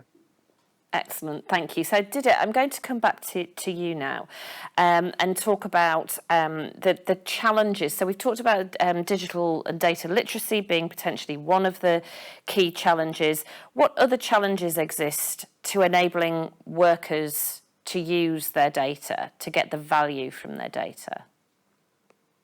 Maybe I would like to say two things or three things, right? The first one, in the period, the station in the collecting data. If you collect data in remote area, for example, TURC collect data directly to the plantation workers, palm oil plantation worker in remote area is quite difficult using smartphone and so on because poor connection and limited. So we should check first using a papers. And after that, we input on individually, not the trade union, not the worker, but the trade union input on the computers. This is the first ones. And the second one, when the data provided, what is the challenges? The second one, how make the data easy to understand and use for the workers. Many workers aren't, I would like quote unquote, trained to analyze the complex data. They only work in the factories 10 hours and under pressure of target production. In the other that, they also get under pressure on social reproductive sphere, like in their home. So they don't have any time to analyze the data, which make harder to them to use it effectively if there is no a third party like NGO or trade union, national trade unions to help the worker in plant level to analyze the data and provide them. Even it's quite difficult to create the solution based on the data. Mm-hmm. So that's why strengthening trade unions is very important. I would like to give you a solution, the last one, strengthening, collecting data, but you have to strengthening trade union to be the government, to be good, to be, or can analyze the data by the trade union office, like in national office, they have data analysts. We train the trade union office like a member to be data analyst. They creating like a think tank to support national trade union. And national trade union support the plant level, their member and plant level. If only provide the data, they can access in the training, but how to read the data, how to analyze the data, they said to the TURC team. So this is a very challenges for us. If you know that on the ground, in the training, the members of trade union we train, they cannot operate the laptop, right? Even that Excel, even if Excel and others, the platform, it's quite difficult for them. Mm-hmm. It's not easy. It's really interesting because you were talking about the challenges around analysis. So Poovan talked about incentivizing workers to participate in giving feedback, so creating that feedback loop. But Poovan, if I could come back to you, this point about involving workers in the analysis of the data, being particularly challenging because they're working, they're in the factories, they're on the factory floor, or they're in the farms, or wherever they happen to be. Is it important to also incentivize workers to get involved in the analysis of the data and being interested in what the data reveals about them, about their working conditions, about labour rights, about supply chains? Yeah, I think we have to appreciate that data in itself, or the production of data, is part of a value chain. And the analysis of data is the processing of data. I don't think that we need to necessarily involve workers in analyzing data if that analysis is supposed to lead to an action or remedy or some kind of policy change. So workers are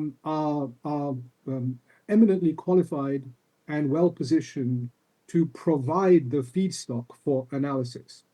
And that should be done at scale, such that the analysis then becomes meaningful. Because today, the quality of data analysis is based on a paucity of information.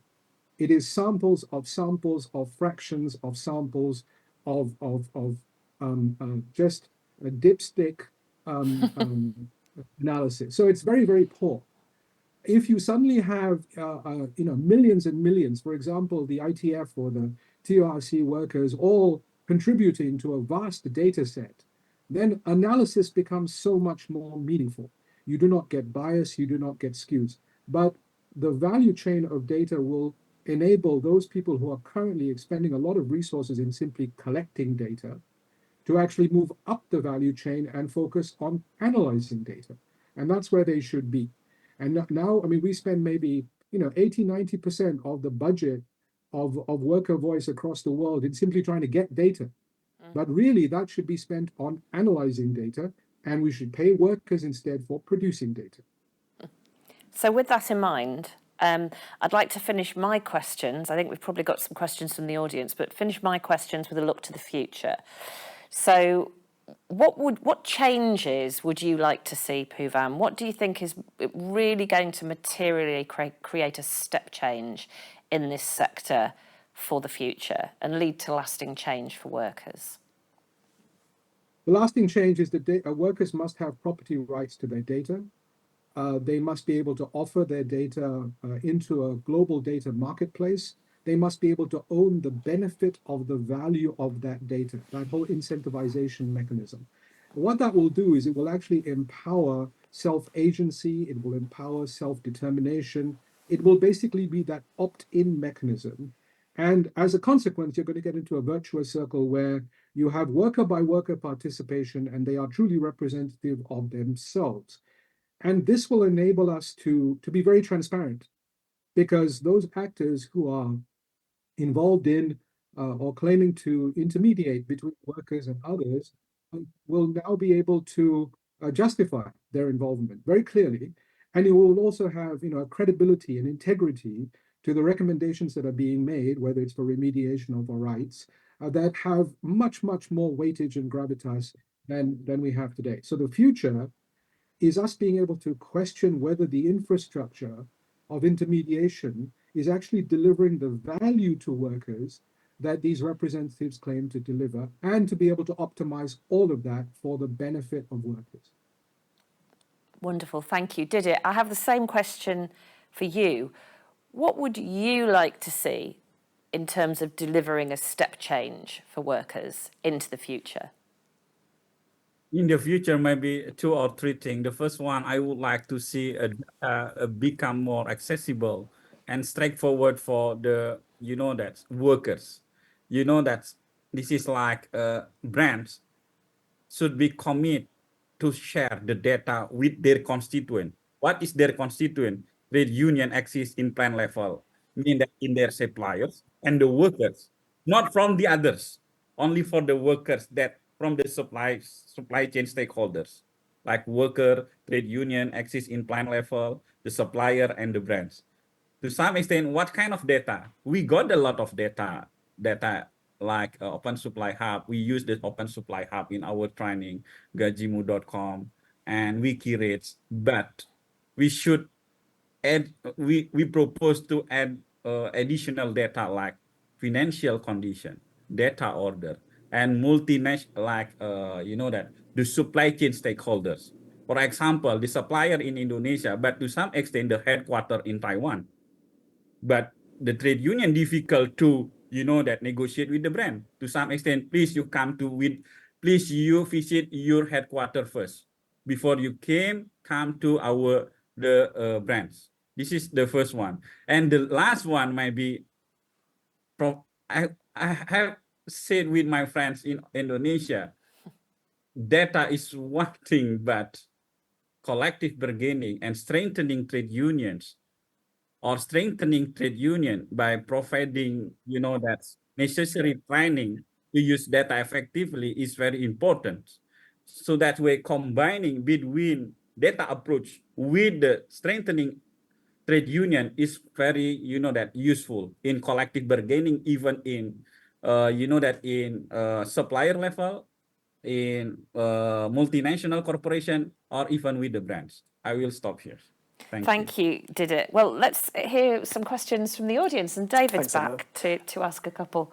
So I think I'll come to you first, Didit, if I may, and then I'll come to you, Poovan, with the same questions.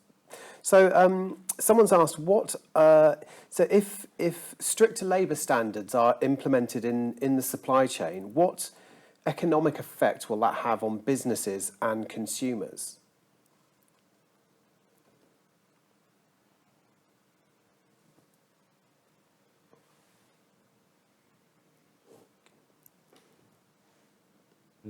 A great question from you.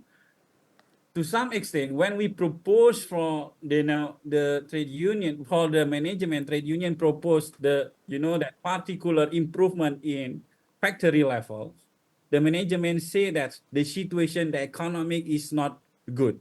To some extent, when we report or complain to the government say that if you complain to the government, this is impact on economic climate friendly, because maybe we would like to be reduced or that lay off a lot of workers, and the supplier will be that move into the other country, like in the example in Bangladesh. So that way, making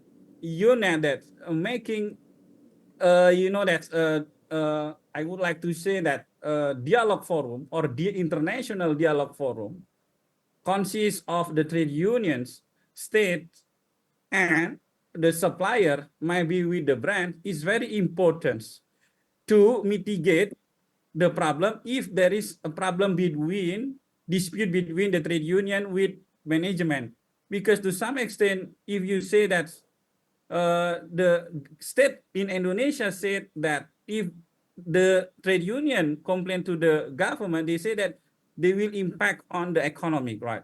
It will be impact on economic because you make, you make investigation is not friendly for foreign investment. This is why the Indonesian proposed like the regulations to be more attractive foreign investment came to the Indonesia, and the impact of the regulation, that so many contract worker than permanent workers. I will stop. This is answer your question or not. I hope that answer your questions. Thank you very much. Poovan, can I ask you the same question? So the economic impacts of implementing stricter labour standards in supply chains, what economic impact that has on businesses and consumers? Yeah, so this is a sort of a fear-mongering framing of economic impact. Does that mean things are going to cost more? Yes, it's not going to cost more. It's going to become a real cost.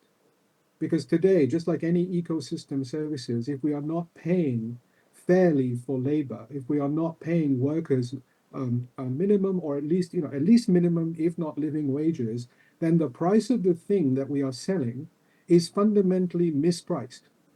Somebody is paying a lower price plus human suffering, and that is not acceptable. So the economic impact has got to be judged together with our societal values. Do we want things on our shelves that are lower priced, but actually the cost of exploitation is hidden within them? Now, if we are a society that wishes to tolerate that sort of thing, fine, we've made our choice. But if we do not want to have human suffering on our shelves, then our businesses and our consumers must respect that those people who are making the goods that we choose to buy are actually respected and treated with dignity. I think we've got time for one One more more question, question. David. So staying with you, Poovan, for now. So someone's asked, what role do international organisations such as the International Labour Organization play in improving labour conditions across supply chains, and how can their influence be strengthened? Well, I think that the international organizations, whether it's ILO, whether it's the United Nations, whether there are guiding principles, OECD, and so forth, actually have a very important role to play in being able to bring parties together around a common set of understanding and language as to what is deemed to be the common framework that we would work on. So that idea of standards, of conventions, and of all of us at least adhering to a common understanding of what constitutes right or looks like right, and then to be able to move across boundaries, because sometimes you do have a situation where two adjacent countries may have a very different value set or culture set with regards to how workers may be treated, or collective responsibility, or individual rights. So international organizations have that role to play to mediate across cultures, across values, and to be able to say that, as a world, as a global society, as a global village, this is how it is that we want to operate. And that's, I think, the chief value of international organizations. I'm afraid that's all we're going to have time for. I'm so sorry, Did It, not to give you an opportunity to come back on that question, but we're getting really tight on time now. But that was a fascinating discussion. Poovan, Did It, thank you so much for joining us. And we're going to just now, we're going to hear some more from other members of our peer learning network, hear about their organisations. So thank you both.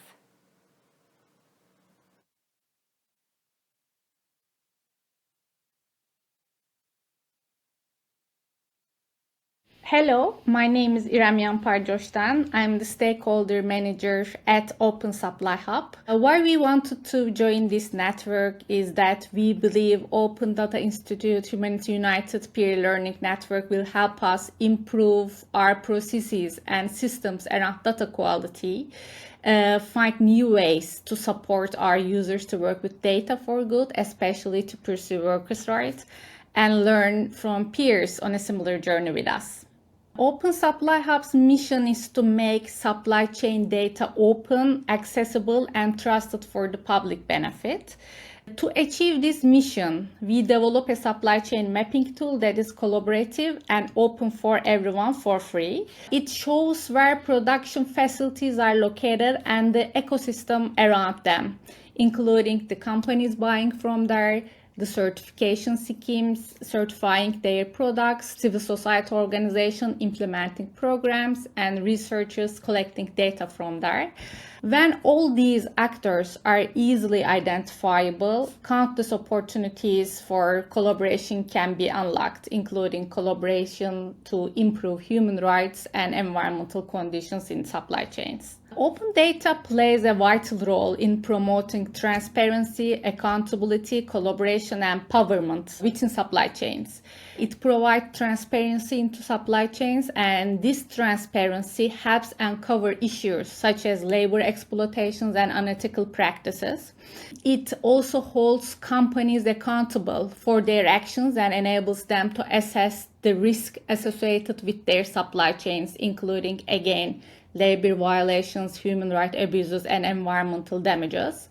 With this information, companies can take proactive measures to mitigate risk and address issues before they escalate. With the help of open data, various stakeholders, including companies, governments, NGOs, workers' organizations, can work together to identify common challenges, develop solutions, and drive systematic change across supply chains. Last but not least, data empowers workers by giving them a voice to advocate for their rights, demand better working conditions, and hold their employers accountable for their actions.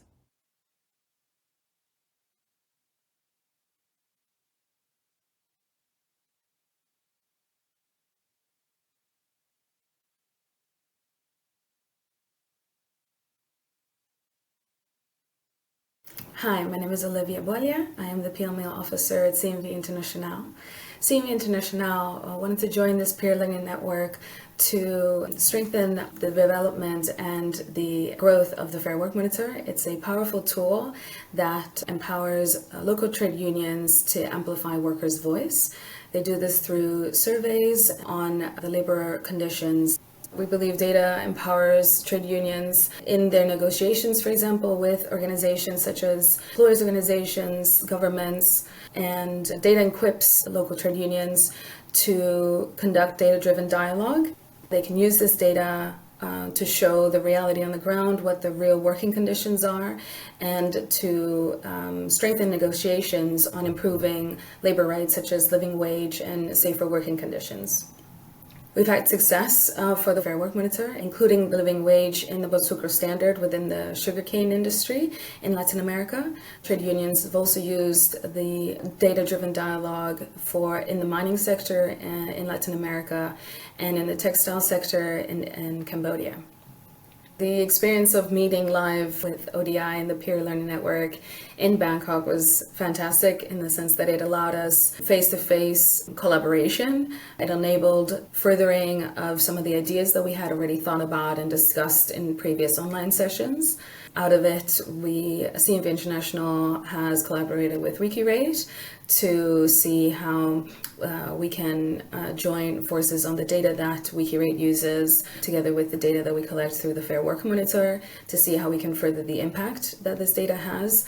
As WikiRate has information or data from the side of the brands, and Fair Work Monitor collects data through workers. So that was really nice. First result of the Peer Learning Network and was enabled through the Bangkok meeting.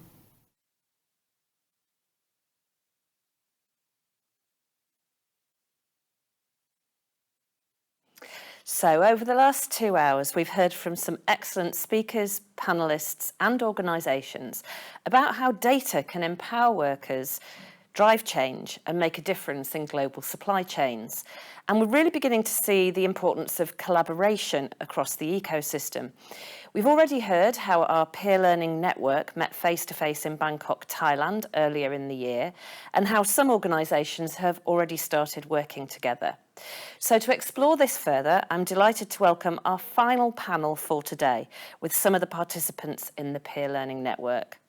On our next panel are Aileen Robinson from WikiRate, Mia Tucker and Anna Maria Soto from the ISRA Institute, and Seth Payer from the International Transport Workers Federation.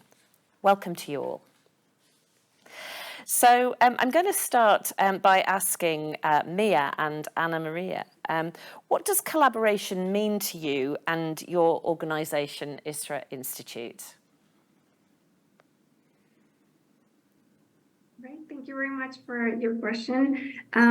So my name is Ana Maria Soto. I'm the Director of Impact, and we would like to share what collaboration means to us. ISRA Institute model is based on workers' empowerment, workers' voice, innovation, and partnership. For us, collaboration means engaging and partnering with all relevant stakeholders in the global supply chain, starting from workers, civil society organizations, trade unions, and duty bearers like global brands, retailers, suppliers, and recruitment agencies. And the aim of such collaborations is to amplify workers' voice, make workers' life better with improvements in the recruitment experiences and working conditions, while working with the suppliers and recruitment agencies in identifying what is working well, what can be improved, what are the root causes of the issues, and what are the remediations needs, and also working together in system changes for long-term solutions that can ultimately be validated by the workers. And through this model, workers' voice and data play a key role to drive more transparency, also while creating a safe platform for the workers to provide feedback and or seek for support, and at the same time providing business intelligence. So we work with each stakeholder in different ways, and the data is also shared in different levels. And to share more about this, I will like to ask my colleague Mia to talk more about the Inclusive Labor Monitoring Action Network.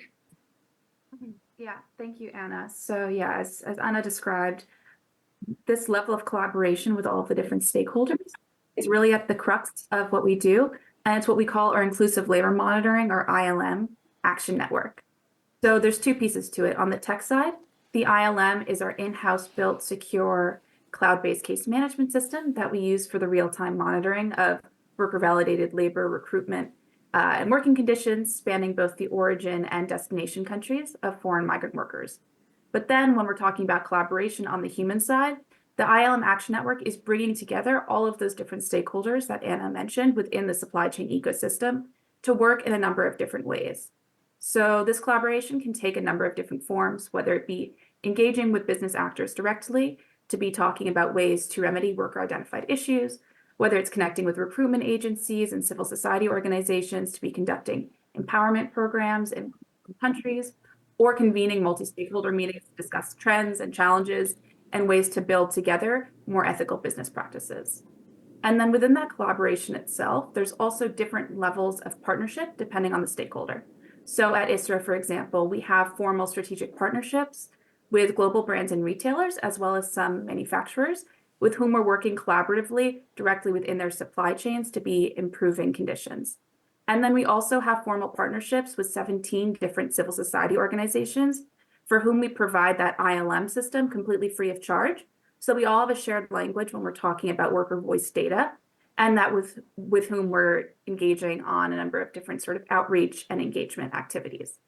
But then finally, thinking about collaboration with data, that's also a big part of what ISRA does. And that's part of what I wanted to join the Peer Learning Network itself, was to be finding ways to be collaborating with our data and connecting with other like-minded organizations that use data so that we can explore collaboration opportunities with great organizations like WikiRate and ITF, be thinking about ways that we can use our data collectively to improve worker outcomes. I'm really interested, and I just want to dive into this point that you made there, Mia, about the civil society organisations, because we've heard an awful lot today from different kinds of organisations, but maybe not heard the civil society voice. And I think you said you collaborate with 17 different civil society organisations. Could you just tell us a little bit about maybe one or two of those and how you collaborate with them and the role that, because I think you said you provide your platform for free, so the role that the data plays in that collaboration with those particular kinds of organisations? Yeah, absolutely. And I'll let my colleague Anna join in as well if she has other things to add. But in brief, with these 17 different civil society organizations that we work, so that includes both NGOs and trade unions throughout South and Southeast Asia. What we do is these are really locally based organizations that are already trusted by workers and have deep roots in the communities. So much of what works when we talk about building empowered worker voice systems is having outlets for workers to be speaking that they feel safeguarded and are with people that they trust. So we thought the best way to be building empowered worker voice systems is to be connecting and collaborating directly with those NGOs on the ground that already have the deep roots. So with them, there's that tech collaboration where, again, they're using the ILM case management system completely free of charge. A lot of the times, these really small, locally based organizations might not always have that technical capacity or robust system for case management.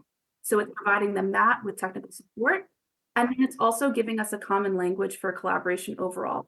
So we actually have a website we put out this past year called workervoices.org, which aggregates the real-time anonymized data coming in not only from ISRA's worker voice channels, but also the worker voice channels of those 17 different civil society organization partners, so that we can really see on an aggregate level the trends of what's actually coming in from workers, what are their experiences, what is it that they care about the most, and you can be filtering by things like region, by nationality, by industry, et cetera. So that's just one example of the ways that we're collaborating with them. But there's a lot of other activities that we're doing as well in terms of our direct sort of low-tech in-person outreach with workers all the way down to that first mile of their job recruitment journey. Excellent, thank you. Really, really good examples there. So Aileen from WikiRate, I'm going to come to you next. You obviously work in an open data organisation. I wonder what collaboration looks like from your point of view and for WikiRate itself. Yeah, great. Thanks very much. Great to be here. From our side, like you said, WikiRate is an open data platform, and we make corporate and supply chain data open and accessible to everybody. So really collaboration is the bread and butter of what we do. We work with a whole host of civil society organizations and other stakeholders, bringing those data sets together, fostering data collaborations, and trying to bring data out of the silos. So of course, open data can be used by itself or also in conjunction with closed data. And we work with organizations to create those leverage points for negotiations, advocacy, and remediation work as well. An example of one of those data collaborations that we've worked on is the fashionchecker.org platform that we maintain for Clean Clothes campaign. So this platform really brings together open data collected by a whole range of civil society organizations, and it essentially brings together fashion, brand, living wage commitments, and then compares that information with actual aggregated data collected from workers on the ground in fashion supply chain facilities. So it shows that kind of gap between what workers are actually being paid and what the brand's commitments are on living wage. And I think that creates this very powerful advocacy narrative that shows that gap. And it also is a really good example of what you can do when you bring a lot of different pieces of data together. Because to do a project like that, you need a lot of different pieces of data. So that includes supply chain data, showing the links between facilities and the companies supplying from them, aggregated data from a high volume of workers, revealing wage levels in facilities, data showing brand commitments and policies, which are often collected by civil society. So within just that one project, we have at least kind of 10 organizations collecting and contributing data. And I think just more generally in this space, we see a lot of gaps, but also a lot of opportunities for how data is being used and how it could be used. So we really see that value of data collaboration, especially for small organizations, because it does allow them to save resources, to find those new advocacy narratives through sharing data, and to do things like connect issues or violations discovered in facilities with companies and their policies. Advocacy is so important, especially if it leads to tangible change. I was really struck by the point that you made about brand commitments to paying reasonable wages and what they actually do in practice. Have you seen any results, any real impact in terms of brands changing their behaviours as a result of that? So what we've seen is that data is being fed to trade unions and other worker rights organizations, and they're actually bringing it to the table in negotiations with facilities and with brands. It's also being used in advocacy for living wage at a country policy level as well, to really show that there is this huge gap, and to try and make those improvements for workers and their wages. The real power of data in action. So you mentioned the trade unions there. Let's get a union view now from Seth. Seth, what's the importance of collaboration for you at the International Transport Federation Union? Yeah, hi everyone. Seth, Head of Data and Research at ITF. Good to be here. So, well, first, the ITF is a global federation of transport unions from across the globe. And so we represent workers in all sectors of transport, road, rail, air, and sea. And over the years, we've built ways of working with what you might call our traditional partners, which are usually actual transport companies. For instance, in shipping, we deal with shipping owners on behalf of sailors. But there are other important actors in transport supply chains. The crucial one being the companies that own the actual goods transported by our workers. And in our experience, we found that these companies don't really know what's going on during transportation. Transport functions have largely been outsourced, but we, as a transport union federation, we often do, or we're able to find out what's actually going on in transport supply chains. By collaborating and figuring out new data-based ways to cooperate with cargo owners, we're able to work with a key player in transport supply chains, find problems, and collaborate, hopefully, to solve those problems in ways that we weren't able to previously. And Seth, do you have any kind of specific examples of that really working to the benefit of workers? Absolutely. We've been working recently with a major brand in the maritime transport supply chain. We've been sharing data about what's been happening in their supply chain. They've been sharing data with us, so we can pin down supply chains more specifically. And we've been working together to remediate problems on vessels. Some of these problems relating to workplace standards and wages in agreements, things like that. Mm-hmm. Seth, we've got a little problem with your sound. So we're only hearing of every other word. So rather than fiddle around with your microphone, I think if you were just to remain in one position while you're talking, that might help. I think it's just a little problem with the microphone. So yeah, that would be great. And I am going to come back to you again, actually, because and you touched on this already. In fact, you all did. The silos that can exist, because traditionally, and going back to what Mia was saying about the different stakeholders in the ecosystem. So, everything from government actors to civil society to brands to big engineering companies, particularly in the case of transport. I guess historically, all of those different types of organisations have operated very much within those silos. And I wonder what the challenges are getting those organisations to become involved, to understand the value of both collaborating but also opening up access to data and sharing data across the ecosystem. What are your thoughts on that? Is this one to me? It was. I said I'd come straight back to you. We can test the microphone. I'll try not to move. Apologies. So this is a tough one, but I think part of the answer lies in the data that you actually share. So, for instance, in the maritime sector, ITF operates a global labor inspectorate, essentially. We have inspectors in ports across the world, around 140 of them. And their job is to go on board vessels and enforce workers' rights and standards, things like wage theft, repatriation, safety, all kinds of workplace related issues. As you can imagine, these inspections generate quite a bit of data. But until recently, all this data was operational data designed to help the inspectorate do their job and some basic reporting, but really only relevant for our organization. But we realized that this data was actually incredibly unique.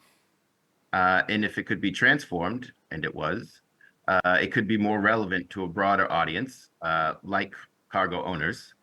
So we did transform it, and we at least broke that silo from organizational data to data that can be shared with relevant actors in the supply chain, cooperate with us as well, sharing their organizational data, which allows us to see supply chains and the issues in a new way, so we can tackle problems in a new way. Excellent, thank you. Fantastic example. Aileen, I'm going to come back to you now for sort of a perspective from WikiRate on this. I love the phrase breaking of silos.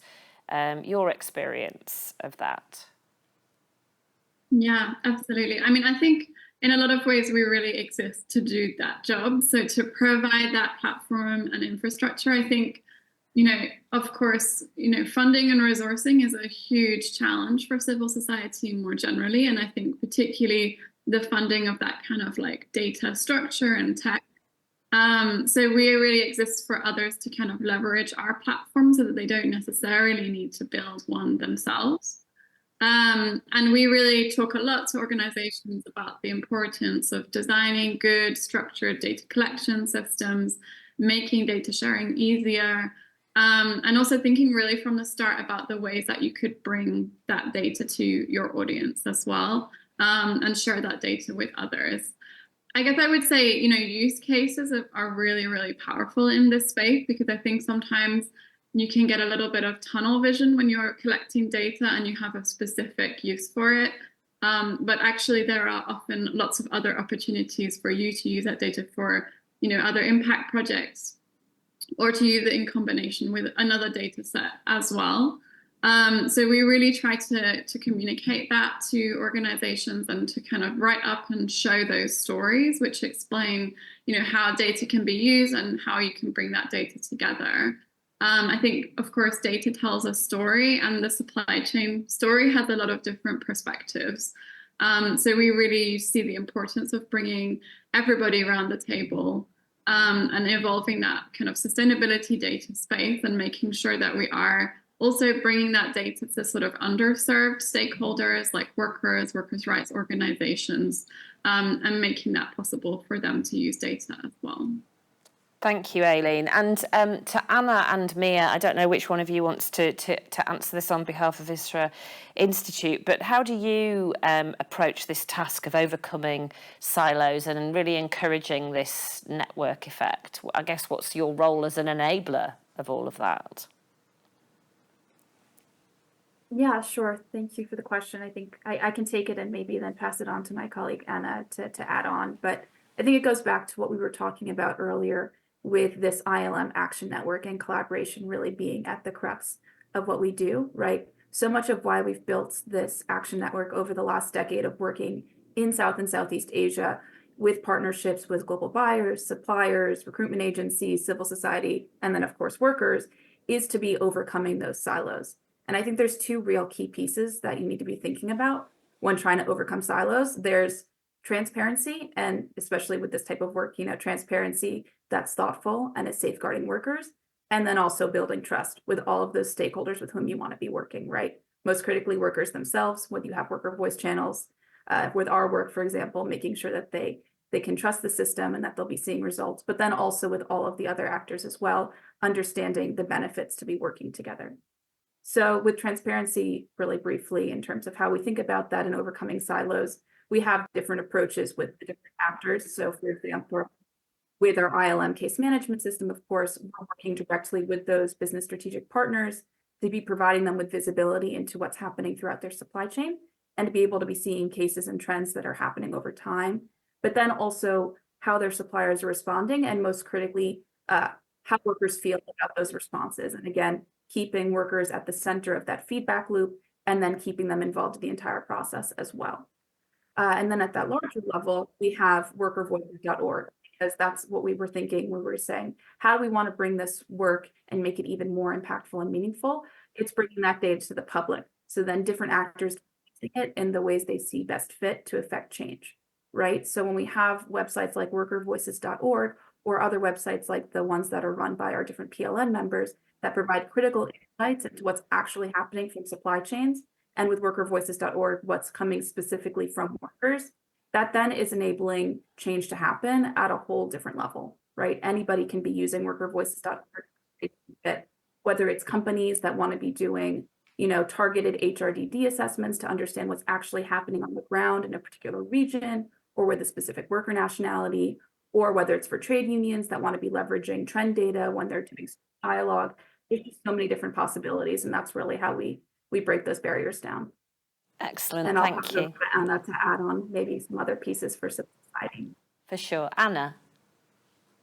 Great, thank you. Yeah, so just to add a little bit more on how to overcome silos, when we talk about collaboration and with networking with civil society organizations, for instance, it is also about partnering with like-minded organizations to be able to amplify workers' voice, being able to create more impact by empowering more workers, and having a network to support and respond to workers' needs and feedback.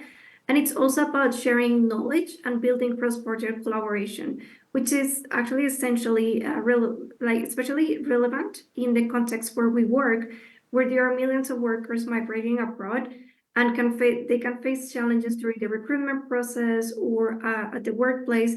So having organizations in origin and destination countries working together is very valuable. And at the same time, the ILM system also enables a safe way to share information and data within the network members. And the ILM Action Network, as Mia was sharing before, also helps to overcome these silos through that collaboration framework. And having a platform like workersvoices.org with data insights coming from Workers' Voice helps to overcome silos as different stakeholders can see, for example, what are the similar issues that they are facing, or what are the similarities in the same context, industries, countries, and so on, which also creates an opportunity for multi-stakeholder dialogue, collaboration, and to develop solutions together. Excellent. Thank you so much. One of the key themes that's come through all of our talks and panels today has been around how essential it is to reflect the workers' voice in the data. And another sort of slightly recurring theme has been around how you actually access the voices of workers who aren't necessarily unionised, who aren't in dialogue with the intermediaries, so to speak. And I'm going to come to you on this topic, Seth, actually, because it was something that you raised when we had a meeting prior to today's event. You talked about your desires for the future, wanting to make invisible workers visible in your sector. So I just wondered if you could tell us a bit more about that, why that is so important, and how your organisation is going about that. Absolutely. So, well, the fact is that workers in transport supply chains are mostly invisible. We know there's a lot of good work being done in supply chains more generally, but it seems mostly related to manufacturing facilities and plantations. But what's mostly missing in this sort of analysis is the fact that all the goods and products in these facilities and plantations rely on very long transport supply chains, which can involve road, rail, and particularly sea. Over 80% of goods are transported by sea. Again, these workers are mostly invisible. We want data to make them visible. So with our collaborations based on sharing data, we're hoping to illuminate those transport supply chains and the issues workers face in it. In the future, we're considering possibilities on how we could share data more broadly with other interested players, perhaps in an aggregated way. But we have the general understanding. It's the more data available, the better things will be in supply chains. The more light we can shine is our feeling. Excellent. Thank you, Seth. And Aileen, just coming to you briefly on the same question around how WikiRate supports these efforts to reflect voices which, as I mentioned, don't necessarily have an intermediary to advocate for them. Yeah, absolutely. So I think just generally in corporate sustainability, we are so reliant on corporate reporting to understand what companies are doing. But this self-reported data is not reflective of the realities being experienced in the supply chain by workers. So not only are they not included in the narratives, but time and time again, we see the commitments and policies that are being reported are not being implemented down the supply chain. And I think that's where civil society, especially worker-led organizations, really have such a big role to play, a really crucial role in bringing the impacts to light and also centering the workers as well as part of that narrative. So this information is difficult to come by, but we must collect it. We must have that kind of authentic data if we are to challenge companies to do better and strengthen labor rights in supply chains. And I would say also just in terms of the peer network members, working with CMV International and ISARA, ITF as well, TURC, I've been so impressed by the way that they're really trying to surface the experience of those workers, informal workers, workers in supply chains which are not as visible. And I think we need to do much more of that. We need to collaborate more and really bring this information to light together. Thank you, Aileen. And David's joined me again. It's our final shot at audience questions. So, David, what have you got? Yeah, thank you, everyone. I think the conversation around overcoming silos has really struck a chord with people. But what's been asked is, do you have any actual practical tips for people to overcome silos when they're working together? Maybe Aileen, if I come to you first. Yeah, absolutely. So I guess from working with a lot of organizations, one of the biggest challenges is trying to structure different data sets and bring them into line with each other. We do help organizations with that. But I would say from, a first point of call. It's the actual data collection point where you need to really get that data structure in there. And then more generally, there are a lot of challenges, particularly with corporate data and facility data. Open Supply Hub also very aware of these challenges around matching. So matching companies, matching facilities, making sure that you're really talking about the same location. And there, I think the important thing is to have as much metadata as possible about the facilities, and to be also having, as high quality as possible address data about facilities, any other kind of demographic information as well, so that we can do that kind of triangulation between company supplier lists, organized civil society organizational list of facilities, and trying to bring all of that information together. So I would say, yeah, structure is super important, and also organizations, being able to have technical capacity within the organization to be able to kind of work with data, share data, analyze data together.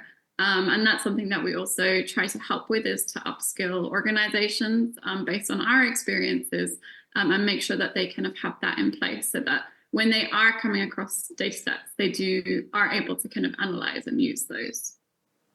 That's great. Seth, do you have anything to add to that? I can really only echo Eileen there, but at the base, yeah, you really feels like everyone who's collaborating should be speaking the same data language, and decide on the standards, what formats, the really basic stuff. But it's data is finicky, but it's really important to start at a good base rather than try to fix things later. It's just more time consuming. And maybe Mia or Anna Maria, do you have anything to add? Yeah, I can add something really quickly. I think just echoing what Eileen and Seth said, I think they hit all the main points. And I think going even one step below what Seth mentioned about starting with a good database, in order to have a good database where we're all using the same framework and same language, you need to have trust, right? It does come down to that human level. So again, talking about the ways that ISRA is partnering with those different civil society organizations to be using the same technology and the same data collection system, so that we do have that same language. That does fundamentally come down to our human relationships and trust that we've built with those civil society organizations, that we do have similar principles, that we all are working towards a shared mission and want to be seeing better outcomes for workers. Great. And then I've got one more question I think we've got time for. Yeah, we've got time for one. If I stay with you, because of these issues that we've just been talking about of trying to overcome silos. So someone's asked, how does this work on the ground, and how much of it is automated and how much is manual? Sure, so I can respond to that question. So just adding to what Mia was explaining about the trust, right? Like, it's about also like the trust that the civil society organizations already have with the workers, and having the same like values of understanding and respecting workers' needs and desires. So when you have that connection with the workers, and we have different workers' voice channels, then it is the civil society organizations that is using the system, for instance, that can enter that information in the system. And the system works as a case management tool, not only to add the information of the case, but it's also to track how the different duty bearers, like recruitment agencies or employers, are responding to workers' voice. How much time are they taking to respond to workers' voice, take action, but then also how workers perceive the action of those companies. So that's when, let's say, we close the case, is when there is a validation of the workers that the issues have been solved. So when we provide the ILM system to the civil society organizations, of course, this comes together with capacity building with our partners, and they are the ones that are able to enter that data. And then, as Mia mentioned before, all this data is then ultimately aggregated, anonymized, to be able to be shared publicly. That is coming in workers' voices that work to be able to have those discussions on higher level, on global level, of what are the different trends and what is happening in different industries or countries or different nationalities. Excellent. Thank you so much, Anna. And I'm afraid we're out of time on the panel, but I'd just like to say thank you so much to Aileen, Seth, Mia and Anna for such a great discussion. Thank you.